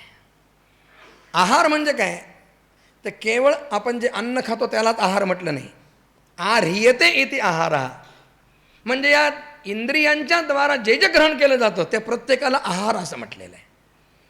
आहार हा शब्द जरी आपण अन्नासाठी वापरत असलो तरी सुद्धा डोळ्यानं जे घेतलं जात आहे तो सुद्धा आहार आहे, कानानं जे ग्रहण केलं जातं तो सुद्धा आहार आहे, त्वचेनं जे ग्रहण केलं जातं तो सुद्धा आहार आहे. तेव्हा त्या ठिकाणी हा आहार अत्यंत महत्त्वाचा आहे. आहारावर साधकाच्या चित्ताची सात्विकता अवलंबून असते. उपनिषदकाराने म्हटले आहार शुद्धौ चित्तशुद्धी, चित्तशुद्धौ ध्रुवा स्मृती, स्मृती लंबे सर्व ग्रंथीनाम विप्रमोक्ष. आहार शुद्धी जर असेल तर त्या ठिकाणी चित्तशुद्धी होते. आहार जर बिघडला तर त्या ठिकाणी चित्ताचं स्थैर्यसुद्धा बिघडतं. ते एक महात्मा हरिद्वारमध्ये होते, कुणाकडंच जात नसतं भोजनाला, पण एका श्रीमंत माणसानं भंडारा केला मोठा आणि त्यानं आग्रह केला माझ्याकडे आलंच पाहिजे. त्याचं प्रेम पाहून ते महात्मा त्या ठिकाणी त्याच्याकडे त्या भंडाऱ्यात जेवायला गेले. पण जेवून आल्यानंतर नित्याप्रमाणे ते ध्यानाला बसले, पण त्यांच्या ध्यानामध्ये परमात्मा येईच ना. त्यांच्या ध्यानामध्ये यायला लागलं एक लाल कापडात गुंडाळलेलं मांजर. का बरं हे मांजर असं येते तो आपल्या ध्यानामध्ये? महात्मा उद्विग्न झाला. त्यानं त्या श्रीमंत माणसाला जाऊन विचारलं, तू भंडारा घातलास पण कशासाठी घातला, निमित्त कशाचं आहे? त्याने पुढं म्हटलं की तुझ्या हातून मांजर तर मेलं नाही ना? त्यानं म्हटलं हां. त्यानं म्हटलं पुढे मी सांगतो, लाल कापडात गुंडाळून तू त्याचं विल्हेवाट लावली. हां तेच केलं होतं. तुझं अन्न खाल्ल्यामुळं ते लाल कापडात गुंडाळलेलं मांजर माझ्या ध्यानामध्ये येत होतं आणि त्याच्यामुळे माझ्या ध्यानाचा विक्षेप झाला. त्या महात्म्याने घरी जाऊन वमन करून टाकलं खाल्लेलं अन्न. आणि मग ते अन्न वमन झाल्यानंतर मग चित्त स्थिर झालं आणि चित्तामध्ये नेहमीप्रमाणे परमात्मा येऊ लागला. तेव्हा अन्नाचा परिणाम फार मोठा आहे महाराज. द्रौपदीनं भीष्माचार्यांना विचारलं ते ज्ञान सांगत असताना, आता ज्ञान सांगता पण त्यावेळेला तुमचं हे ज्ञान कुठे गेलं होतं? मी तुमच्याकडे गयावया करत होते, लज्जा रक्षणार्थ भीक मागत होते. पितामह भीष्म रागवले नाहीत. त्यांनी म्हटलं पांचाली तुझं खरं आहे, तुझं लज्जारक्षण करायला आम्ही पाहिजे होतं, पण त्यावेळेला मी तुझ्या लज्जारक्षणाला प्रवृत्त का झालो नाही? कारण मी दुष्ट दुर्योधनाचं अन्न खात होतो आणि त्याच्यामुळं माझं मन दूषित झालेलं होतं. अर्जुनानं मारलेल्या बाणांनी दुर्योधनाच्या अन्नातून निर्माण झालेलं रक्त थेंब थेंब करून सगळं निघून गेलं आणि त्याच्यामुळे आता चित्त शुद्ध झाल्यामुळे मी धर्मराजाला हा ज्ञानोपदेश करतो आहे. तेव्हा आहारावर फार अवलंबून आहे. म्हणून आपल्याकडे मधुकरीचं जे अन्न आहे ना, ते मधुकरीचं अन्न हे अत्यंत पवित्र असतं. मधुकरी मागून आणलेलं अन्न हे अत्यंत पवित्र असतं. मधुकरी मागून आणलेल्या अन्नामध्ये त्या ठिकाणी दोष निघून जात असतात. म्हणून महात्मे मोठे ब्रह्मभूत आनंदाश्रम स्वामी महाराज ज्यांना ज्यांचं सान्निध्य डॉक्टर महाराजांना त्या ठिकाणी प्राप्त झालेलं आहे, ते मधुकरीशिवाय अन्न ग्रहण करत नसत. दत्त संप्रदायाचे थोर अधिकारी टेंबेस्वामी महाराज हे रोज 5 घरी मधुकरी मागून आणायची आणि मधुकरी मागून पुढचं ऐका, पाण्यामध्ये ती सगळी मधुकरी बुडवायची, त्याच्यामध्ये सगळे रस निघून जायचे आणि उरलेलं जे अन्न आहे त्याचे 3 भाग करायचे. 1 भाग जलाला द्यायचा, 1 भाग गाईला द्यायचा आणि 1 भाग आपण खायचा. आत्यंतिक चित्तशुद्धीसाठी हे महत्त्वाचं आहे. मी लहान होतो, आमच्या गावी आम्ही राहत होतो गोंदीला, तेव्हा एक अधिकारी संन्यासी आमच्या गावी राहत होते. तर ते चातुर्मास्यामध्ये हातावर बसेल एवढंच कर्तल भिक्षा आणि ते सुद्धा तिखट नाही, मीठ नाही, आंबट नाही, तेल नाही, असं त्या ठिकाणी अन्नग्रहण ते करत असत. तेव्हा अन्नग्रहण करणं कशासाठी आहे हा विचारही मनात आला पाहिजे. आपण खाण्यासाठी जगतो आहोत का जगण्यासाठी खातो आहोत? काही लोकांकडे पाहिलं ना की आश्चर्य वाटतं, हे जगण्यासाठी खातात का खाण्यासाठी जगतात, कळतच नाही. तेव्हा जे अन्न पवित्र ते अन्न आपण घेतलं पाहिजे आणि ते अन्न ग्रहण करत असताना हरिचिंतनी भोजन, भगवंताचं नाम घेत घेत ते अन्न ग्रहण केलं पाहिजे. नाम घेता ग्रासोग्रासी तोनर जेवीला उपवासी. प्रत्येक ग्रासाला भगवान नाम घेत घेत जर अन्न ग्रहण केलं तर त्या ठिकाणी असं सांगतात की उपवासाचं जे पुण्य आहे ते पुण्य रोज जेवण करून सुद्धा प्राप्त होत असतं. तुकोबाराय म्हणतात की एरवी चांबड्याच्या पिशवीत काहीतरी भरावं त्याप्रमाणे हरिचिंतना वाचून बक्षलेलं अन्न आहे ते त्या ठिकाणी बिगारी लोक जसं पोट भरण्यासाठी करतात तसं आहे. हरिचिंतन करीत करीत ज्याने अन्नाचा काला केला तो खरा जेवण तृप्त होतो. तुकोबाराय म्हणतात जे अन्न विठ्ठल नामानं मिश्रित केलं जातं त्याला अतिशय चव येते. याकरिता जेवताना घासाघासाला हरिविठ्ठल हरिविठ्ठल त्या ठिकाणी गोविंद गोविंद म्हणत म्हणत अन्न ग्रहण करावं. म्हणून एरवी जर आपण काला केला, काल्याचं साहित्य आपल्याकडे असतं, लाह्या दही वगैरे, घरी काला करा, त्या काल्याला तशी चव येत नाही. जसा त्या ठिकाणी काल्याच्या कीर्तनामध्ये त्या ठिकाणी आपल्याला मिळाल्यानंतर तो जसा अत्यंत स्वादिष्ट आणि अत्यंत चवदार लागतो तसा काला त्या ठिकाणी घरी जरी केला तरी होत नाही. म्हणून हरिनामाचं त्याच्यामध्ये मिश्रण होतं ते अत्यंत महत्त्वाचं आहे. तेव्हा तुकोबाराय पुढे म्हणतात की देवा तुझ्या नामाचं एवढं मोठं पुण्य आहे, मग त्या ठिकाणी ज्या भगवंताचं नाम घेतल्यामुळे आपल्याला एवढं पुण्य प्राप्त होणार आहे तो भगवान कसा आहे त्याच्या चरणाचा महिमा सांगतात. चरणाचा महिमा हातो तुझ्या पुरुषोत्तमा, अंध पारिखी माणिके बोलविली स्पष्ट मुखे, काय नाही सत्ता हाती तुझ्या पंढरीनाथा, तुका मने मोडा मज चेष्टविले जाडा, अंध पारिखी माणिके बोलविशी स्पष्ट मुखे. तुकोबाराय भगवंताच्या चरणाचा महिमा त्या ठिकाणी सांगतायत. देवा तुझ्या चरणाचा महिमा अलौकिक आहे, तुझ्या चरणाचं सामर्थ्य अलौकिक आहे. अंध पारिखी माणिके बोलविशी स्पष्ट मुखे, तुझं त्या ठिकाणी सामर्थ्य एवढं मोठं आहे की तुझी जर कृपा झाली तर आंधळेसुद्धा माणिक मोत्याचे पारखे होतात. मुकम करोति वाचालम पंगुम लंघयते गिरीम यत कृपातमहं वंदे. त्या ठिकाणी अंध मुका जो आहे तो वाचस्पती होतो. ज्ञानोबारायने सुद्धा हा भाव व्यक्त केला आहे की तुमची कृपा झाल्यानंतर वाचस्पतीशी सुद्धा स्पर्धा करण्याचा तो समर्थ होतो किंवा त्याच्यापेक्षाही तो त्या ठिकाणी सिद्ध होतो. भगवंताची कृपा झाल्यानंतर मुक्याला वाणी येते, मुका वेद बोलू शकतो. त्या ठिकाणी अंध जो आहे त्याला दृष्टी येते, नुसती सामान्य दृष्टी नाही. तुकोबाराय म्हणतात की माणिक मोती पारखण्याची ही दृष्टी सगळ्यांना नसते. तेव्हा अशी सूक्ष्मदृष्टी त्या ठिकाणी त्याला प्राप्त होते.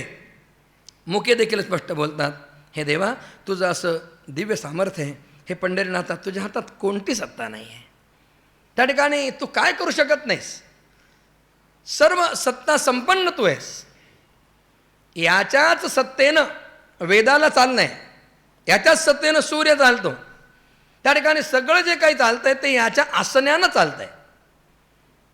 ती गोम असते ना, गोम, त्या गोमीला 18 पाय असतात असं म्हणतात. कोणी मोजले मला माहिती नाही, पण सांगतात 18 पाय असतात तिला.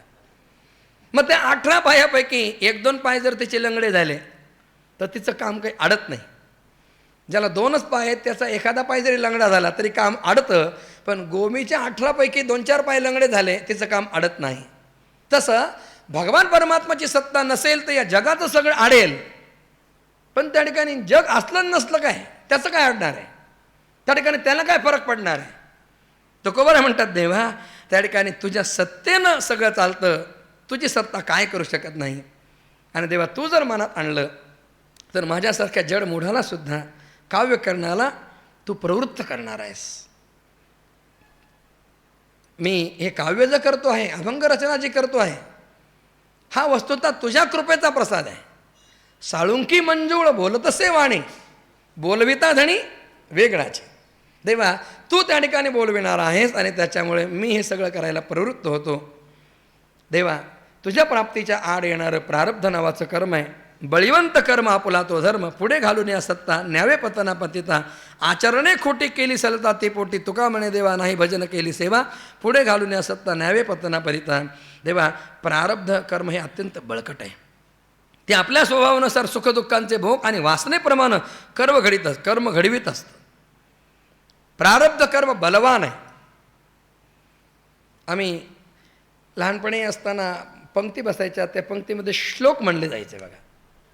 म्हणजे आपल्या जुन्या लोकांनी आपली दिनचर्या अशी घडून दिलेली होती की भोजन करत असताना भगवंताचं सुद्धा स्मरण व्हावं म्हणून जेवण करत असताना श्लोक म्हणण्याची पद्धत जुनी आहे.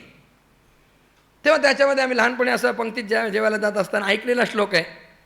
त्याच्यामध्ये वर्णन येतं असं, ज्याने द्रौपदी जिंकिली भुजबळे, मत्स्यासी ही भेदिले, युद्धी शंकर तोषुनी अतिबळे, त्रैलोक्यही जिंकिले, तो पंडू सुत कामिनी रूपधरी, विराट राज घरी, तस्मात प्राक्त नरे समर्थ बलवान, लल्लाट रे शाखरी. सिद्धांत सांगितला शेवटच्या चरणामध्ये की प्राक्तन बलवान आहे, प्रारब्ध बलवान आहे. आता प्रारब्ध का प्रयत्न वगैरे हा जो वादाचा विषय तो बाजूला, परंतु प्रारब्ध बलवान आहे. प्रारब्ध काय करत असतं, ज्यानं द्रौपदी जिंकली आहे त्या ठिकाणी निवाच कवचांचा फोडीला टाहो, त्या ठिकाणी ज्या अर्जुनाचा एवढा मोठा पराक्रम आहे महाराज, तुवा संग्रामी हरू जिंतीला निवाच कवचांचा टाहो फेडीला असं म्हटलंय. भगवान अर्जुनाला त्याची स्थिती सांगत असताना म्हणतात तू काही साधा नाही आहेस. तेव्हा असा अर्जुन ज्यानं द्रौपदीला जिंकलेला आहे, ज्यानं मत्स्याचा भेद केला, त्या ठिकाणी हा अर्जुन युद्धामध्ये भगवान शंकरांना ज्यानं संतुष्ट केलं, त्या अर्जुनाला प्रारब्धानुसार प्रसंग काय आला की बृहन्नडा होऊन राहावं लागलं, अज्ञातवासामध्ये कामिनी रूप धारण करून राहावं लागलं. तेव्हा म्हणतात की एवढा मोठा हा शूरवीर अर्जुन असून सुद्धा त्याला अशी स्थिती प्राप्त झाली तर का, तर प्रारब्ध बलवान आहे. तुकोबारा सांगतात, बळीवंत कर्म करी आपुला तो धर्म. प्रारब्ध कर्म हे मोठं बळकट आहे आणि ते आपल्या स्वभावानुसार सुखदुःखांचे भोग आणि वासनेप्रमाणे कर्म घडवित असतं. ते कर्म इतकं बलवान आहे की पापी मनुष्याला आपल्या सामर्थ्यानं पुढे घालून अधःपतनाला नेत असतं, विवश होत असतो तो ते सगळं कर्म करायला. अर्जुनानं म्हटलं, जानामि धर्मम नचमे प्रवृत्ती, जानाम्य धर्म नचमे निवृत्ती. त्या दुर्योधनानं की मी धर्म काय ते जाणतो, परंतु धर्म करण्यामध्ये माझी प्रवृत्ती होत नाही आणि मी हे करतो हे अधर्म आहे हे असून सुद्धा मी त्याच्यातून निवृत्त होत नाही. केनापी माझ्या हृदयामध्ये बसलेला कुणीतरी त्या ठिकाणी मला हे कर्म करण्याला तो विवश करतो आहे. तर कर्म करण्याला विवश करणारं त्या ठिकाणी जे आहे ते प्रारब्ध आहे. देवा आतापर्यंत माझ्याकडनं जे काही वाईट कर्म झालेलं आहे ती पुढं दुःख भोगत्या वेळेला कायमची पोटामध्ये सलतात आणि त्यावेळी पश्चाताप त्यावेळेला होतो. देवा हे कधी बदलू शकतं? जेव्हा भक्त तुझी प्रेमलक्षणा भक्ती किंवा दिव्य अशी क्रियालक्षणायुक्त सेवा तो जर करत असेल तरच तो यातून सुटू शकतो. ज्यानं हे केलेलं नाही त्याच्याकडून पापकर्म अवश्य घडतं. पुढे महाराज म्हणतात, जननिया बाळकारे घातले पाळणा पंचतत्वे जडियेल्या वारतिया चहकोणा अखंड जडियेल्या तया ढाळ अंगणा वैखरी धरुणी हाती भावदावी खेळणा निजिरे निजे आता म्हणून परिये दे माता खेळता कष्ट नासे बाळा तुरे नेणता.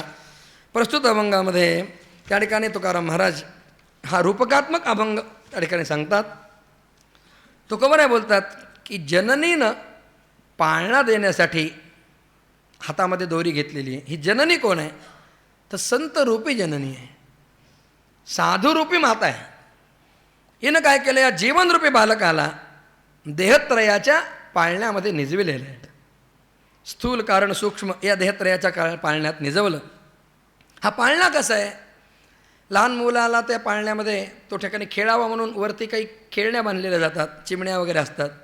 तर या पाळण्याच्या 4 कोपऱ्याला पंचमहाभूतानं वळलेलं अंतःकरण चतुष्टय पंचप्राण पंचकर्मेंद्रिय पंचज्ञानेंद्रिय यांच्या दोऱ्या त्या ठिकाणी बांधलेल्या आहेत. मन बुद्धी चित्त अहंकार प्राणापान व्यानुदान समान त्या ठिकाणी असं हे अंतःकरण चतुष्टय पंचप्राण पंचकर्मेंद्रिय पंचज्ञानेंद्रिय यांच्या दोऱ्या या पाळण्याला बांधलेल्या आहेत.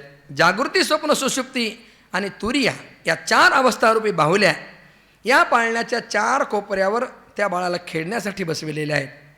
आणि त्या बाहुल्या एकानंतर एक हलतात, येतात जातात आणि असं हलणं ज्याच्या अंगवळणी पडलेलं आहे.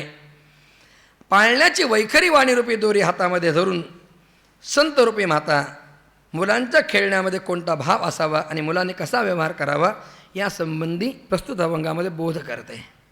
ती म्हणते, जसं त्या मदालसेनं आपल्या बाळांना उपदेश केला आहे.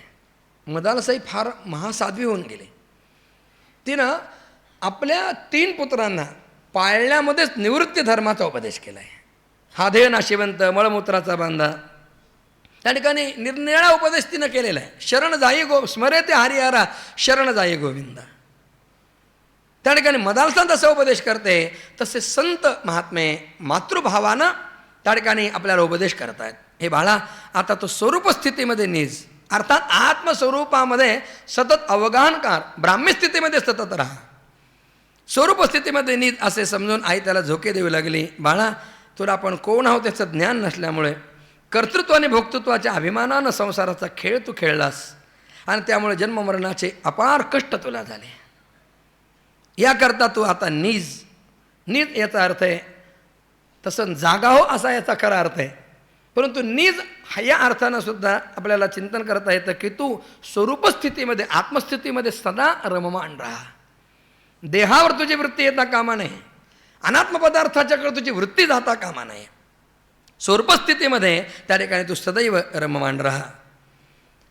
पंचमहाभूती रूप लोकांच्या पंचविषयी रूप मुलांच्या बरोबर आत्मस्थितीच्या बाहेर बहिर्मुख वृत्तीनं खेळ खेळलास. वृत्ती बहिर्मुख झाली, सदैव बहिर्मुख धावते. मोठे लोक जर एखाद्याला वाईट म्हणायचं असेल किंवा शिवी द्यायची असेल तर ती अशी आपल्यासारखी सामान्य शिवी देत नाही. ते म्हणतात तो बहिर्मुख आहे, सारा बहिर्मुख आहे. याच्यामध्ये त्या ठिकाणी तसं फार मोठं सांगणं आहे की फार मोठी शिवी आहे.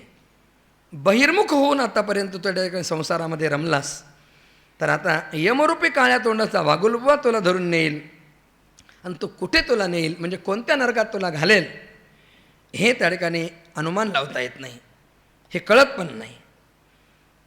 स्थानाचा मागमूससुद्धा लागणार नाही, तो कुठे नेणार आहे. निश्चित अशा विषयांच्या बरोबर तुझा खेळ चाललेला आहे. विषयांच्यामध्ये तो रममाण होतो आहेस. वेदानं जे सांगितले त्याला निषिद्ध असं म्हटलेलं आहे. वेदेन विहितम, वेदानं विहित, वेदानं जे सांगितलंय करायला त्याला विहित म्हणतात आणि जे करू नये असं सांगितलं त्याला निषिद्ध असं म्हणतात. तर विधिते पाळीत निषेधाते गाळीत मज देऊनी जाळीत कर्मफळे असं म्हटलं आहे ज्ञानोबरायाने.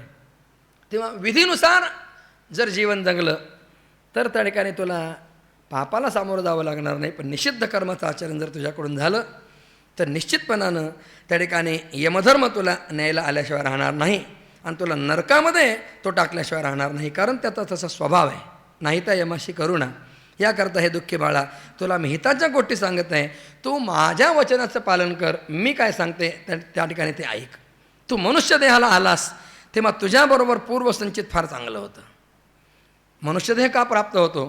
तर पूर्वसंचितानं उत्तम कर्मपूर्वीत असेल तर मनुष्यदेह प्राप्त होतो. असं सांगतात की नीच कर्म असेल, वाईट कर्म जर असेल तर खालची योनी प्राप्त होते. खूपच चांगलं कर्म असेल तर त्या ठिकाणी वरची एखादी योनी प्राप्त होते. आणि पाप आणि पुण्य समान असेल तर त्या ठिकाणी मनुष्य देह प्राप्त होतो. त्याच्यामध्येही पुण्याचं जर आधिक्य असेल, एका पारड्यामध्ये 2 वस्तू ठेवल्या आहेत, एकीकडे पाप ठेवले, एकीकडे पुण्य ठेवले, तर त्या ठिकाणी पुण्याचा एक घनघट्ट गोळा एका बाजूला आहे आणि पापाचा चाराचोरा एका बाजूला आहे. तर पापाचा चाराचोरा टाकून ते पारडं जरी बरं केलेलं असलं तरी पुण्याचा घनघट्ट गोळा आहे, त्याच्यामुळे त्याचं जे अंतःकरण आहे ते सात्विकतेनं प्रवृत्त राहणार आहे. आणि इकडे पापाचा गोळा आहे घट्ट आणि इकडे पुण्याचा चाराचोरा आहे, तर त्याचं जे अंतःकरण आहे ते पापकर्म करण्याकडे प्रवृत्त होत राहणार, जरी मनुष्यदेह प्राप्त झाला तरीसुद्धा. तेव्हा समसमान पुण्य झाल्यानंतर, पुण्यपाप झाल्यानंतर मनुष्यदेह प्राप्त होतो किंवा पूर्व पुण्याईनं मनुष्यदेह प्राप्त होतो. हा मनुष्यदेह तुला प्राप्त झालेला आहेस कारण तुझं पूर्वसंचित फार चांगलं होतं आणि त्या शुद्ध संचितानं तुला जन्मवर्णाच्या तडाख्यातून वाचवलं. ज्यांचं संचित शुद्ध नव्हतं असे कितीतरी लोक यापूर्वी यमानं नेले आणि ते सगळे कुठे बेपत्ता झाले ते काहीसुद्धा कळत नाही. आणि म्हणून तू मात्र फार मोठ्या पुण्यानं मनुष्यदेहाला प्राप्त झालास, हे बरं झालं. उदाहरण देतात की अत्यंत विरक्त असे शुकदेवजी महाराज खेळ खेळत असताना यमरूप भागवलबुवा शस्त्र घेऊन त्यांच्या पाठीशी लागला. म्हणून शुकदेव महाराज 12 वर्ष आईच्या पोटातच राहिले. बामणाचे पोरं एका खेळासी भयाले 12 वर्ष लपायले रे, कापत कापत बाहेर आले, नागवेची पळून गेलेले. म्हणजे शुकदेवजी महाराज जन्माला आले नाहीत लवकर 12 वर्ष. याचं कारण ते या मायेला त्या ठिकाणी घाबरून आतमध्ये बसलेले होते, आईच्या पोटात लपून बसलेले होते आणि बाहेर आले, हातात लंगोटी घेऊन गेले. म्हणजे काय? विरक्ती धारण करून तुकोबाराय निघून गेले. विरक्तानाम शिरोमणी यम प्रव्रजंतमनुपेतमपेत कृत्यम द्वैपायनो विरह कातर आजुहाव पुत्रेति तन्मयतया तरवो विनेदुस्तम सर्वभूत हृदयम मुनिमानतोस्मी. शुकदेवांचं वर्णन केलेलं आहे. शुकदेव वितराग शिरोमणी म्हणून ते जन्माला 12 वर्ष आलेच नाही. त्यांना आले तसे आईवडिलांचं तोंडही पाहिलं नाही. तीव्र वैराग्य धारण करून वनाच्या दिशेनं दिगंबर अवधूत अशा अवस्थेमध्ये तुकोबाराय निघून गेले. म्हणून सांगतात की कार्तिक स्वामीसुद्धा स्त्रियांचा संग नको म्हणून गिरी कपाटे जाऊन बसला. दक्षिणेमध्ये त्या ठिकाणी कार्तिक स्वामींचं स्थान आहे. मल्लिकार्जुनाच्या शेजारी कार्तिक स्वामी तिथे डोंगरावर बसलेले आहेत. कार्तिक स्वामी हे ब्रह्मचारी आहेत. कार्तिक स्वामींना स्त्रियांचा वारासुद्धा सहन होत नाही म्हणून ते गिरी कपाटे जाऊन बसलेले आहेत. म्हणून स्त्रियांना कार्तिक स्वामीच्या दर्शनाचा निषेध सांगितलेला आहे. त्यांनी कार्तिक स्वामीचं दर्शन घ्यायचं नाही. तेव्हा हे असे कार्तिक स्वामी या भीतीनं गिरी कपाटी जाऊन बसलेले आहेत, लपून बसले. पुढे सांगतात सार्वभौम राजा जनक राज्यकारभाराचा खेळ खेळत असताना त्याच्या पाठीशी यमाचा धाक लागला आणि त्यामुळे ब्रह्मज्ञान संपादन करून मुक्त झाले. जनक अभयम वै जनक प्राप्त होसी. हे असे जनक त्या ठिकाणी ब्रह्मज्ञानानं मुक्त झाले. त्यांचा एक पाय यमाच्या भयानं पळत असता अग्नीत पडला. त्याला थरकाप सुटला, पण ज्ञानानं विधेय अवस्था प्राप्त झाल्यामुळे सुखदुःखांची प्रतीती होत नव्हती किंवा त्यांच्या ठिकाणी आपपर भाव हा माझा आणि हा दुसरा तसा भेदभाव राहिला नव्हता. एवढंच काय, त्यांना आपल्या देहाची शुद्ध नव्हती, आठवण नव्हती, म्हणून त्यांना विधेयी असं म्हटलेलं आहे. जनकाची जी परंपरा ही विधेय परंपरा आहे.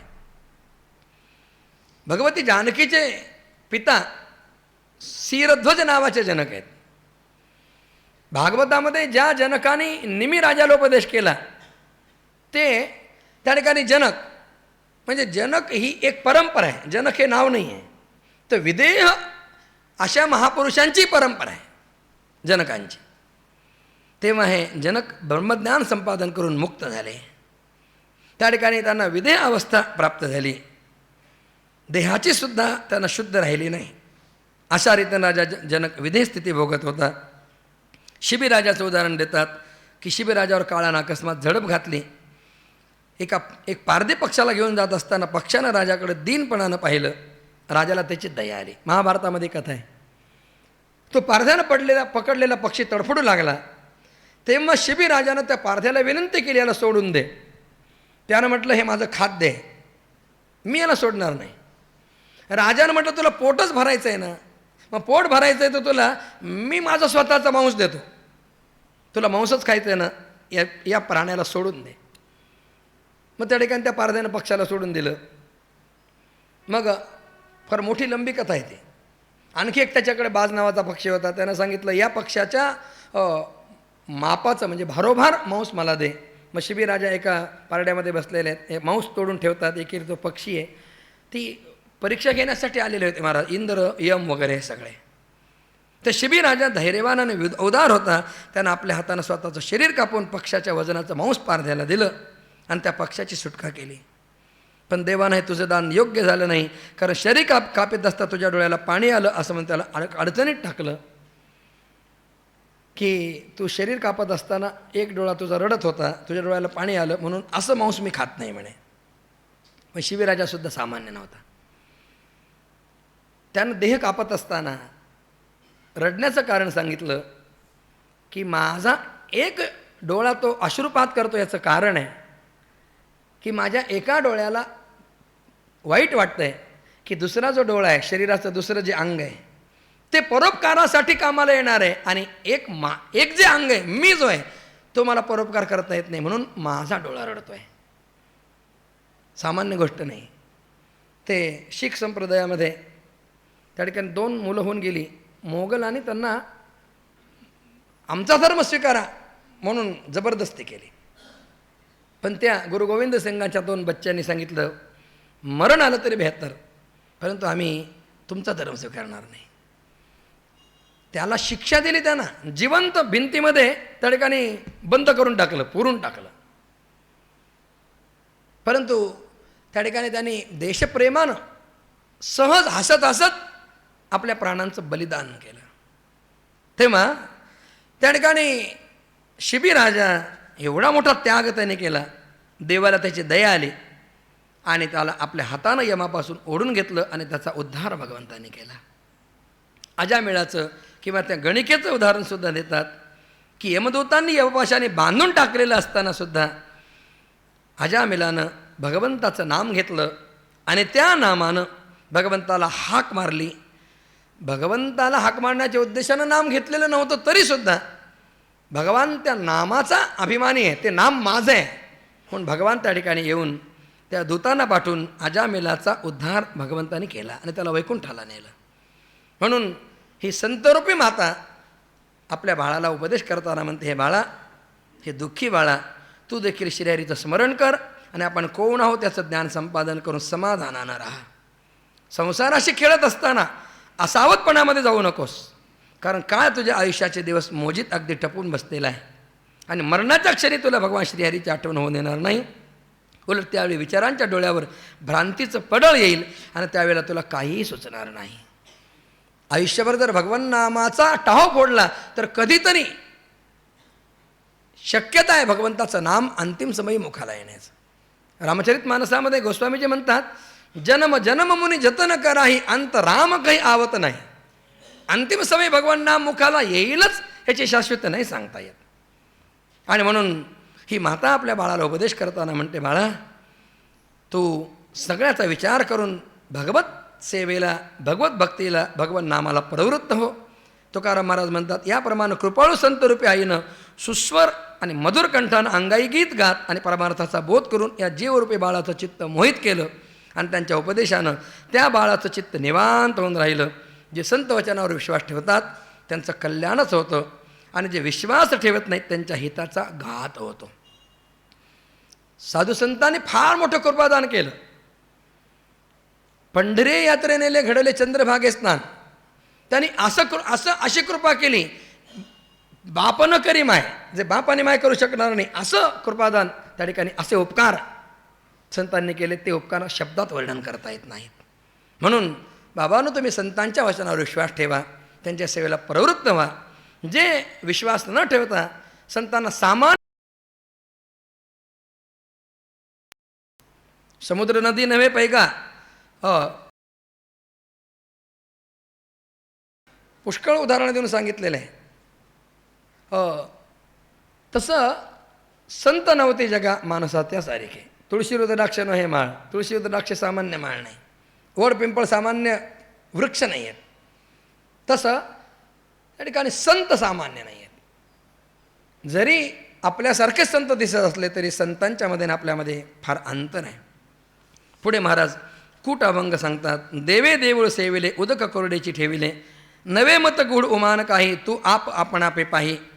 पाटेपूर ओसंडला सरिता सागर तुंबवून ठेला, वांजे घरी बाळताना एक बाळी दो काना. तुका म्हणे पैस अनुभव्या ठावा गोडी रस. त्या ठिकाणी तुकोबराय या रूपकात्मक अभंगातून सांगतात की व्यापक अशा देवानं देहरूपी देवळामध्ये राहण्याला सुरुवात केली. एको देव सर्व भूतेषु गूढा, सर्व व्यापी सर्व भूतांतरात्मा, सर्व भूतांतर असणारा सप्तही पाताळ भरून उरलेला असा हा परमात्मा, कणाकणामध्ये व्यापून असलेला हा परमात्मा, व्यापक परमात्मा. त्या ठिकाणी हा व्यापक परमात्मा परिच्छिन्न झाला. तो त्या ठिकाणी हृदयामध्ये आला. जीव होऊन त्यानं इथे राहायला सुरुवात केली देहरूपी देवळामध्ये, आणि स्वतः जीव होऊन स्वरूप ज्ञानाचं पाणी कोरडं करून ठेवलं. जीवदशेमध्ये त्या ठिकाणी तो आला आणि स्वतःच्या आश्रित अशा अज्ञानानंच स्वतःला त्यानं झाकून टाकलं. आत्मस्वरूपाला त्या ठिकाणी झाकलं आणि जीवदशेमध्ये हा आला. पुढे तुकोराय म्हणतात की हे माझं मत नाही आहे, त्या ठिकाणी हे कोडं मी तुला घातलेलं आहे असंही नाही आहे.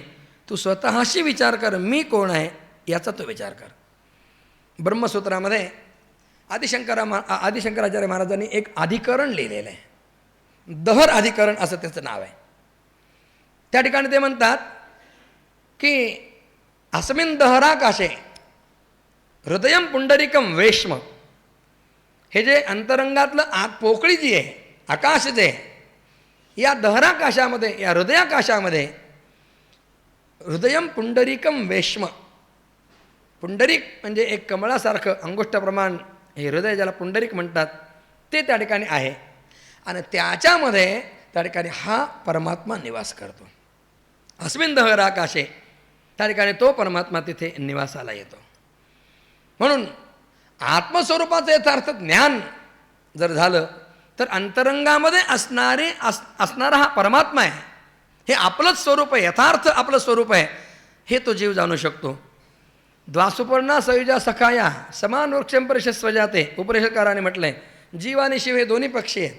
देहरूपी या झाडावर ते बसलेले आहेत आणि याला संसारूपी वृक्षावर बसलेले आहेत. आणि संसारूपी वृक्षाला आलेलं फळ पाहून हा देहरूपी पक्षी त्याच्याकडे मोहित होतो. त्यावेळेला परमात्मरूप पक्षी त्याला सांगत असतो, ते तू खाऊ नकोस, ते वरतून जरी चाकचक्य दिसणारं असलं तरीसुद्धा आतमध्ये फार दुःख देणार आहे. परिणामी दुःख देणारं असं आहे. याउलट तुझ्या फळाचं जर सेवन केलं नाहीस तर परिणामी अमृतोपमम. परंतु तो जीवरूपी पक्षी ऐकत नाही आणि तो मोहित होऊन त्याच्याकडे त्या ठिकाणी जातो. तुकोबराय भगवंताला हेच त्या ठिकाणी सांगतात. आणि ते जीवाला बोलतात की तू स्वतःशी मी कोण याचा विचार करून पहा, म्हणजे तुला माझ्या म्हणण्याचा अभिप्राय करेल. सुरुवातीला अविद्येच्या पाटाच्या द्वारा, अविद्येच्या कालव्याच्या द्वारा, अविद्येचा त्या ठिकाणी जो पाट आहे, पाणी नेण्यासाठी जो पाट त्या ठिकाणी काढलेला असतो, तो अविद्येचा पाट, मायेचा पाट, त्याच्याद्वारा अहम असा भ्रमाचा पूर आला. आणि त्या अहम नावाच्या भ्रमाच्या पुरानं ममतेच्या सगळ्या नद्या आणि सगळे समुद्र तुडुंब भरून गेले. मायारूपी वांजेच्या घरी जीवरूपी तानबाळ त्या ठिकाणी आहे. वस्तुतः ही माया कशी आहे, सदसद विलक्षण अशी माया आहे. वांजेची या लेखा कैसी जन्मपत्रिका असं म्हटलं ज्ञानेश्वर महाराजांनी. तसं ही माया वांज आहे. मायारूपी वांजेच्या घरी जीवरूपी तानबाळ आलेलं आहे. आणि त्यानं मी आणि माझं या दोन गोष्टींची, अहम आणि ममत्व या दोन गोष्टींची एक बीग बाळी हा कानाचा अलंकार आहे. ती भ्रमाची बीग बाळी त्या ठिकाणी आपल्या कानामध्ये त्या ठिकाणी घातलेली आहे. तुकोबाराय म्हणतात, हे जीवा मी काय म्हणत आहे याचा तू विचार कर. जे व्यापक अनुभवी आहेत त्यांना मात्र माझ्या म्हणण्यातला गोड रस त्या ठिकाणी कळतो.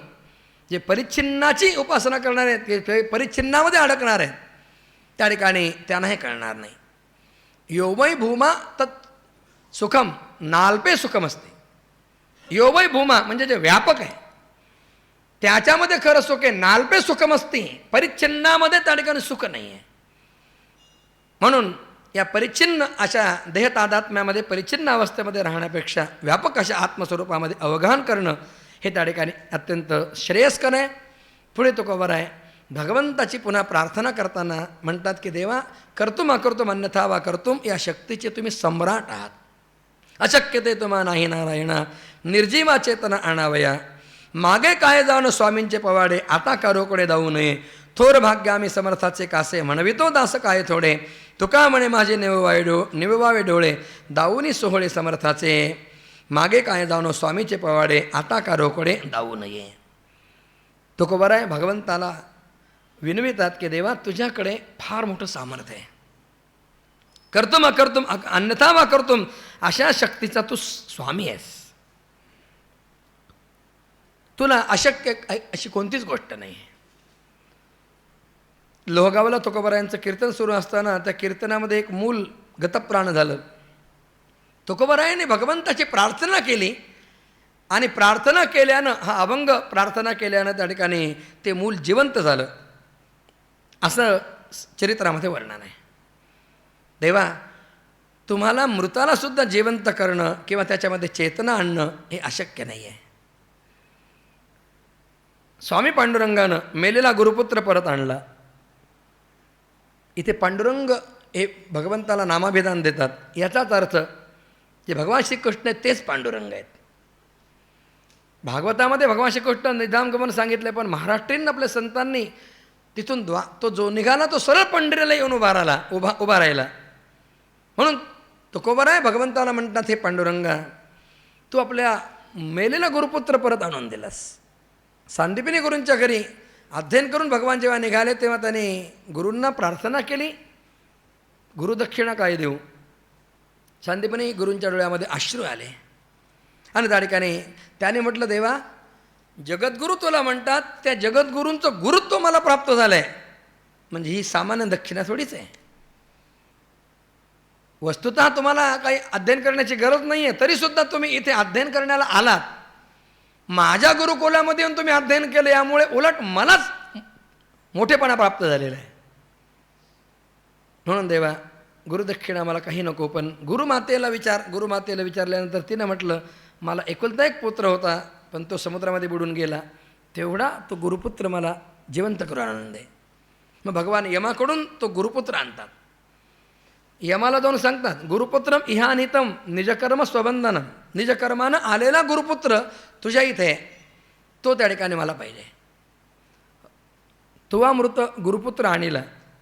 त्या ठिकाणी भगवान यमाच्या तावडीतून जिथून कोणी परत येत नाही त्या ठिकाणी तिथून भगवंताने या गुरुपुत्राला जिवंत करून आणलेलं आहे. तेव्हा देवा तुमचं सामर्थ्य काय आहे हे शब्दामध्ये आम्ही त्या ठिकाणी वर्णन नाही करू शकत. स्वामी पांडुरंगानं मेलेला गुरुपुत्र परत आणलं हे जे चरित्र मागच्या काळामध्ये केलेलं आहे ते आम्ही आता काय जाणू शकतो? ते कधीतरी पूर्वी घडलेलं आहे तुझ्या कृष्णावतारामध्ये. मग ते आता आम्ही त्या ठिकाणी कसं जाणणार? आम्ही काय जाणू शकतो का? जर त्या अघटित गोष्टी आमच्या देखत देवानं करून दाखविल्या तरच आम्ही त्या पाहू शकू. तुका म्हणे नाही विश्वासाच्या म्हणे पहावे पुराणे विचारून, असं म्हणून पुराणातल्या सगळ्या या भगवंताच्या औदार्याच्या किंवा कृपेच्या सगळ्या प्रसंगांना आठवण्यासाठी तुकोबारा जरी सांगत असले तरी ते काही लोकांच्या भूमिकेत बोलतात. काही लोकांची भूमिका अशी असते बाप दाखवणे तर श्राद्ध कर. आम्हाला आत्ता पूर्वीचं काय आम्ही त्याच्यावर कसं आम्ही पाहणार ते पूर्वीचं? म्हणून आत्ता जर आम्हाला काही प्रचित दाखवत असेल तर दाखव. तुकोबारा आहे भगवंताला म्हणतात की देवा त्या गोष्टी पूर्वी घडलेल्या आहेत, आमच्या देखत जर काही गोष्टी तुम्ही जर दाखवल्या त्या आम्ही पाहू शकू. याकरता देवानं अशा अघटित गोष्टी आम्हाला प्रत्यक्ष घडून दाखवाव्यात. का बरं त्यानं दाखवू नयेत? तुकोबाराय म्हणतात आम्ही सामान्य कोणाच्या कासेला लागलो नाही, आश्रयाला आलेलो नाही आहेत, आम्ही समर्थांच्या कासेला लागलो. हे आमचं केवढं मोठं थोर भाग्य आहे. आम्ही समर्थांचे दास म्हणून घेतो, हे काय थोडं झालं का? म्हणवितो दास काय थोडे, तुमचे दास म्हणवितो आम्ही. म्हणून देवा हे कशासाठी म्हणतात तर आम्ही तुमचे दास स्वतःला म्हणवितोय, याचा अर्थ आमचं सगळं योगक्षेम चालविणं किंवा आमची सगळी लाज राखणं तुमच्या हातात आहे. एका अभंगात तुकोबाराने असंच म्हटलेलं आहे, समर्थाचे बाळ दिसे केविलवाणे. समर्थाचं बाळ जर केविलवाणं दिसत असलं तर त्याला जर लोक हसत असतील तर त्या ठिकाणी देवा ते लांछनास्पद तुम्हाला आहे. म्हणून आम्ही तुझे दास आहोत, तुमच्या कासेला आम्ही आलेलो आहोत, तुमच्या आश्रयाला आम्ही आलेलो आहोत. हे आमचं फार मोठं भाग्य आहे. तुकोबाराय म्हणतात, हे देवा, खरंच एकदा तुम्ही आपल्या स्वतःच्या सामर्थ्याचा सोहळा दाखवून माझ्या डोळ्याची भूक शांत करा. म्हणे माझे निववाळे झुका, म्हणे माझे निववाळे डोळे दाऊनी सोहळे समर्थाचे. जरी तुकोबारायांना त्या ठिकाणी भगवंताचं सामर्थ्य माहीत असलं तरीसुद्धा लोकांच्यासाठी म्हणून त्या भूमिकेत येऊन तुकोबाराय भगवंताला प्रस्तुत अभंगामध्ये विनंती करतात. त्यानंतर तुकोबाराय पुढे जो भगवंताचं स्मरण आपल्याला करवून देतो त्याची थोरवी गाताना म्हणतात, दाता तोची एक जाणा नारायणा स्मरवी अनिक नाशवंते काय न सरे हाय ज्याच्याने यावे तया काकुलती जे धाविती सुपंथ तुका म्हणे उरी नुरे त्याचे खरे उपकार. दाता कोण आहे मोठा? पुष्कळ मोठी रक्कम दिली, फार मोठी इमारत दिली, आणखी काय काय दिलं, हे व्यावहारिक दातृत्व झालं. परंतु खऱ्या अर्थानं संतांच्या दृष्टीनं तोच दाता आहे. कोण? जो नारायणाचं स्मरण आपल्याला घडवितो, भगवंताचं स्मरण घडवून देणारा. कारण ज्या दात्याच्या देणगीनं याचकाची इच्छा संपत नाही त्याच्या नाशवंत पदार्थाच्या देणगीचा काय उपयोग? अनिक नाशवंते काय न सरे हाय ज्याच्याने. एखाद्यानं 10-20 लाखाची देणगी दिली तर ती देणगी दिल्यानंतर जो घेणार आहे तो तृप्त होतो का? तो म्हणतो आता एवढं काम याच्यात झालं, आता पुढचं काम कोणीतरी दुसरा शोधला पाहिजे. म्हणजे नाशवंत या पदार्थाच्या देणगीनं त्या ठिकाणी तृप्ती होत नाही. आणि याउलट भगवंताच्या नामाचा किंवा भगवंताच्या मार्गाचा उपदेश करणाऱ्या संतांच्या त्या दातृत्वानं, संतांच्या दानानं निरंकुशा तृप्ती होते. सामान्य दात्यानं दान दिलं तर त्या ठिकाणी थोडा वेळ पुरती मनाची तृप्ती होते. परंतु संतांनी जर दान केलं तर काय होतं? कृपादान केले संती कल्पांतीही सरेना. संतांचं दातृत्व कसं आहे तर या संतांचे दुणे कल्पतरू होणी दुणे परिसा परीस अगाधलेने चिंतामणी ठेंगणा. म्हणून खऱ्या अर्थानं दाते ते आहेत जे भगवंताच्या नामाचं, भगवंताच्या भक्तीचं दान आम्हाला देतात, जे सन्मार्ग दाखवितात. त्या संतांनाच काकुळतीला यावं, इतरांची मंदरणी करू नये, इतरांच्याकडे हात पसरू नये, त्या ठिकाणी इतरांच्याकडे काकुळतीला येऊ नये. तुकाराम महाराज म्हणतात, ज्या दात्याच्या देणगीनं जीवदशा राहत नाही, कर्तव्य उरत नाही, इच्छा निवृत्त होते, त्याचेच खऱ्या अर्थानं उपकार आहेत. जो देवदशेतून आपल्याला बाहेर काढतो तोच खऱ्या अर्थानं दाता आहे. आणि पुढे अशा संतांच्या, अशा दातृत्ववान संतांच्या आश्रयाला आम्ही आलेलो आहोत. पुढे स्त्री भावानं तुकोबाराय शेवटच्या अभंगामध्ये म्हणतात, म्हणजे या सत्रातल्या लाडकी लेकमी संताची मजवरी कृपा बहुतांची अक्षय चोडा हाती आला अंकण मोती नाकाला बोध मुराळी शृंगारीला 84चा शिक्का केला तुका तुकी उतरला सहानकेचा कौल दिला अक्षय चोडा हाती आला अंकण मोती नाकाला. तुकोबाराय म्हणतात की मी संतांची लाड केले काय, संतांनी मला प्रेमानं जवळ केलेलं आहे. जवळ घेणं वेगळं आणि लाडकं असणं वेगळं. एखाद्या आईला अनेक मुलं असतात, बापाला मुलं असतात अनेक, परंतु त्याच्यातला अत्यंत लाडका एखादा असतो. तसं मी संतांची लाडकी लेक आहे. आणि त्याच्यामुळं संतांच्या आश्रयाला मी असल्यामुळं, संतांनी माझा अंगीकार केलेला असल्यामुळे सगळ्या लोकांची किंवा देवदेवतांची सुद्धा माझ्यावर कृपा आहे. मोठ्यानं जर ज्याला जवळ घेतलं ना तर सगळ्यांना त्याला नाईलाजानं नमस्कार करावाच लागतो. संतांनी मला जवळ केलं आहे आणि त्याच्यामुळं सगळं विश्व किंवा सगळे लोक किंवा देवदेवतासुद्धा माझ्यात कृपा करत आहेत. ते सगळे मला अनुकूल आहेत. मी देवरूपी पतीच्या घरी नांदाव्याला जात असताना पाठवणीच्या वेळी मी संतांची लाडकी लेक आहे. संतांनी माझा विवाह करविला. कुणाशी विवाह करविला तर तो भगवंताशी विवाह करविला. आत्मस्वरूपाचं लग्न लावलं. आत्मस्वरूपाशी मला त्या ठिकाणी तादात्म्य पावलं, तादात्म्य त्या ठिकाणी मला पावविलं. आत्मस्वरूपाला त्या ठिकाणी मला प्राप्त करून दिलं. तुका म्हणे मुक्ती परिणिली नोवरी. तेव्हा मी अशी लाडकी संतांचे लेख असताना मला संतांनी काय केलं तर देवरूपी पतीच्या बरोबर माझा विवाह लाविला आणि त्यांना नांदायला मला पाठवताना संतांनी माझ्या हातामध्ये अबाधित सत्यरूपी कंकण घातलं, चुडा, अक्षय चुडा घातला. चुडा हे सौभाग्याचं लक्षण आहे, तेव्हा ते सौभाग्य अखंडित राहावं म्हणून अबाधित असं सत्य, अर्थात त्या ठिकाणी सत्य स्वरूपाचं किंवा परमात्मा स्वरूपाचं, परब्रह्म स्वरूपाचं अंतरंगामध्ये सदैव ज्ञान, हा अबाधित सत्यरूपी चुडा माझ्या हातामध्ये घातला. पायामध्ये दुःख निवृत्ती आणि सुखप्राप्ती हे 2 तोडे त्या ठिकाणी घातले आणि मुक्तिरूपी मोत्याची नथ नाकामध्ये घालण्याला दिली. त्यानंतर मला पतीच्या घरी जायचं आहे, तर ते पतीच्या घरी जाण्यासाठी मूळ आलं. कोण मूळ आलं? तर देवाकडून ज्ञानरूपी मूळ आलं आणि ते ज्ञानरूपी मूळ आलेलं असताना भक्तिवैराग्याचा आहेर करून माझा गौरव केला, त्यांचा सत्कार केला आणि माझ्या बोटामध्ये 84 लक्ष योनीचा ठसा ज्याच्यावर आहे अशी मोहर, असा शिक्का माझ्या हातामध्ये दिला. राजदरबारीसुद्धा किंवा सरकारी कामामध्ये सुद्धा सही शिक्क्याला अत्यंत महत्त्व आहे. साधा कागद पण त्याच्यावर जर त्या ठिकाणी सही शिक्का असेल तर त्या शिक्क्यानं त्या कागदाला वजन येतं. तसं त्या ठिकाणी भगवंताने ही मोहर माझ्याजवळ करून दिली, हा शिक्का माझ्याजवळ करून दिला. तुकाराम महाराज म्हणतात, मी संतांच्या कृपारूपी तुलनेला उतरले. त्या ठिकाणी तुकातुकी उतरला, तिथे तुलना होत असताना त्या ठिकाणी संतांची कृपा, या संतरूपी कृपेच्या तुलनेला मी उतरले आणि म्हणून त्यांनी माझा योगक्षेम वाहण्याचा करार माझ्या हातामध्ये दिला. किंवा मला अखंड सौभाग्यवती भव, आयुष्मती भव, अर्थात ब्रह्मरूपानं कोटस्थामध्ये नित्य राहा, ब्रह्मसत्यं जगन्मिथ्या, जीव ब्रह्मैव नापरा, या बोधावर सतत आरूढ राहा, असा आशीर्वाद संतांनी मला दिला आणि त्या ठिकाणी माझा गौरव संतांनी केला. खऱ्या अर्थानं माझा योगक्षेम त्यांनी त्या ठिकाणी चालविला. तेव्हा अशी संतांची कृपा माझ्यावर झाली. मी त्यांचा अंकित झाल्यामुळे तुकोबा प्रस्तुत अभंगामध्ये हे सगळं वर्णन करतात. यानुसार आजच्या शृंखला मालेतली, या आतल्या मालेतली, या शृंखलेतली ही अभंगांची सेवा तुकोबारायांच्या चरणी, माझ्या ज्ञानोबारायांच्या चरणी आणि तुम्हा सर्व संत सज्जन महानुभाव वैष्णवांच्या चरणी, मातृपितृस्वरूप सर्व श्रोत्यांच्या चरणी सादर समर्पित करून या ठिकाणी या सेवेला पूर्णविराम देतो. पुंडलिक वरद हरी विठ्ठल, श्री ज्ञानदेव तुकाराम, विठ्ठल विठ्ठल विठ्ठल विठ्ठल. पुंडलिक वरद हरी विठ्ठल, श्री ज्ञानदेव तुकाराम, पंढरीनाथ भगवान की जय. माऊली सद्गुरु ज्ञानेश्वर महाराज की जय. जगद्गुरु तुकाराम महाराज की जय. सद्गुरु जोग महाराज की जय.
झनी दृष्टी लागो तुझे सगुणपणा, झनी दृष्टी लागो तुझे सगुणपणा, तेने माझे मना बोध केला, तेने माझ्या मना बोध केला, अनंत जन्मीचे विसरलो दुःख, अनंत जन्मीचे विसरलो दुःख, पाहता तुझे मुख पांडुरंगा, पाहता तुझे मुख पांडुरंगा अनंत जन्मीचे विसरलो दुःख अनंता जन्मीचे विसरलो दुःख योगियांच्या ध्यानी ध्याताना तुळसी योगियांच्या ध्यानी ध्याताना तुळसी तो तू आम्हा पासी मागे पुढे तो तू आम्हा पासी मागे पुढे अनंता जन्मीचे विसरलो दुःख अनंता जन्मीचे विसरलो दुःख पाहता तुझे मुख पांडुरंगा पाहता तुझे मुख पांडुरंगा अनंता जन्मीचे विसरलो दुःख अनंता जन्मीचे विसरलो दुःख नामा म्हणे जीवे करीना बलो नामा म्हणे जीवे करीना निंबलो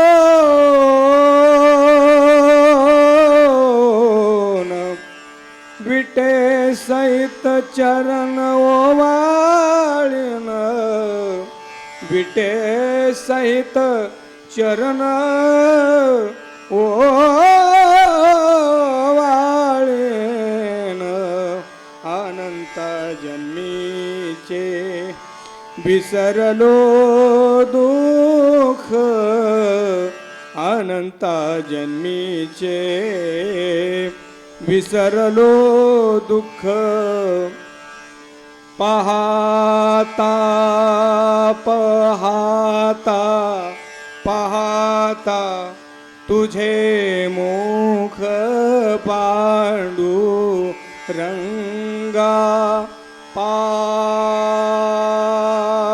पांडुरंगा पाहता तुझे मुख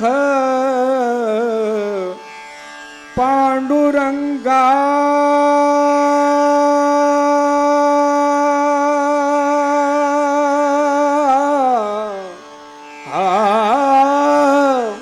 पाहता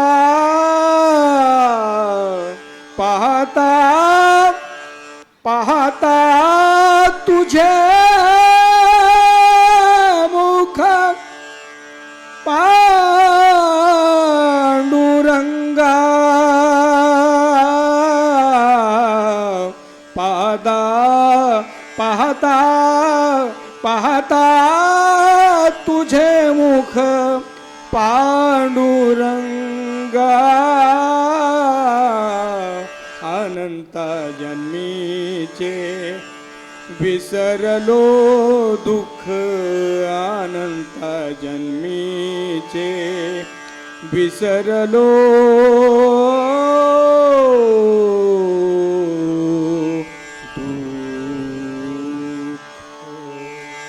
ज्ञानदेव तुकाराम ज्ञानदेव तुकाराम ज्ञानदेव तुकाराम ज्ञानदेव तुकाराम ज्ञानदेव तुकाराम ज्ञानदेव तुकाराम ज्ञानदेव तुकाराम ज्ञानदेव तुकाराम ज्ञानदेव तुकाराम ज्ञानदेव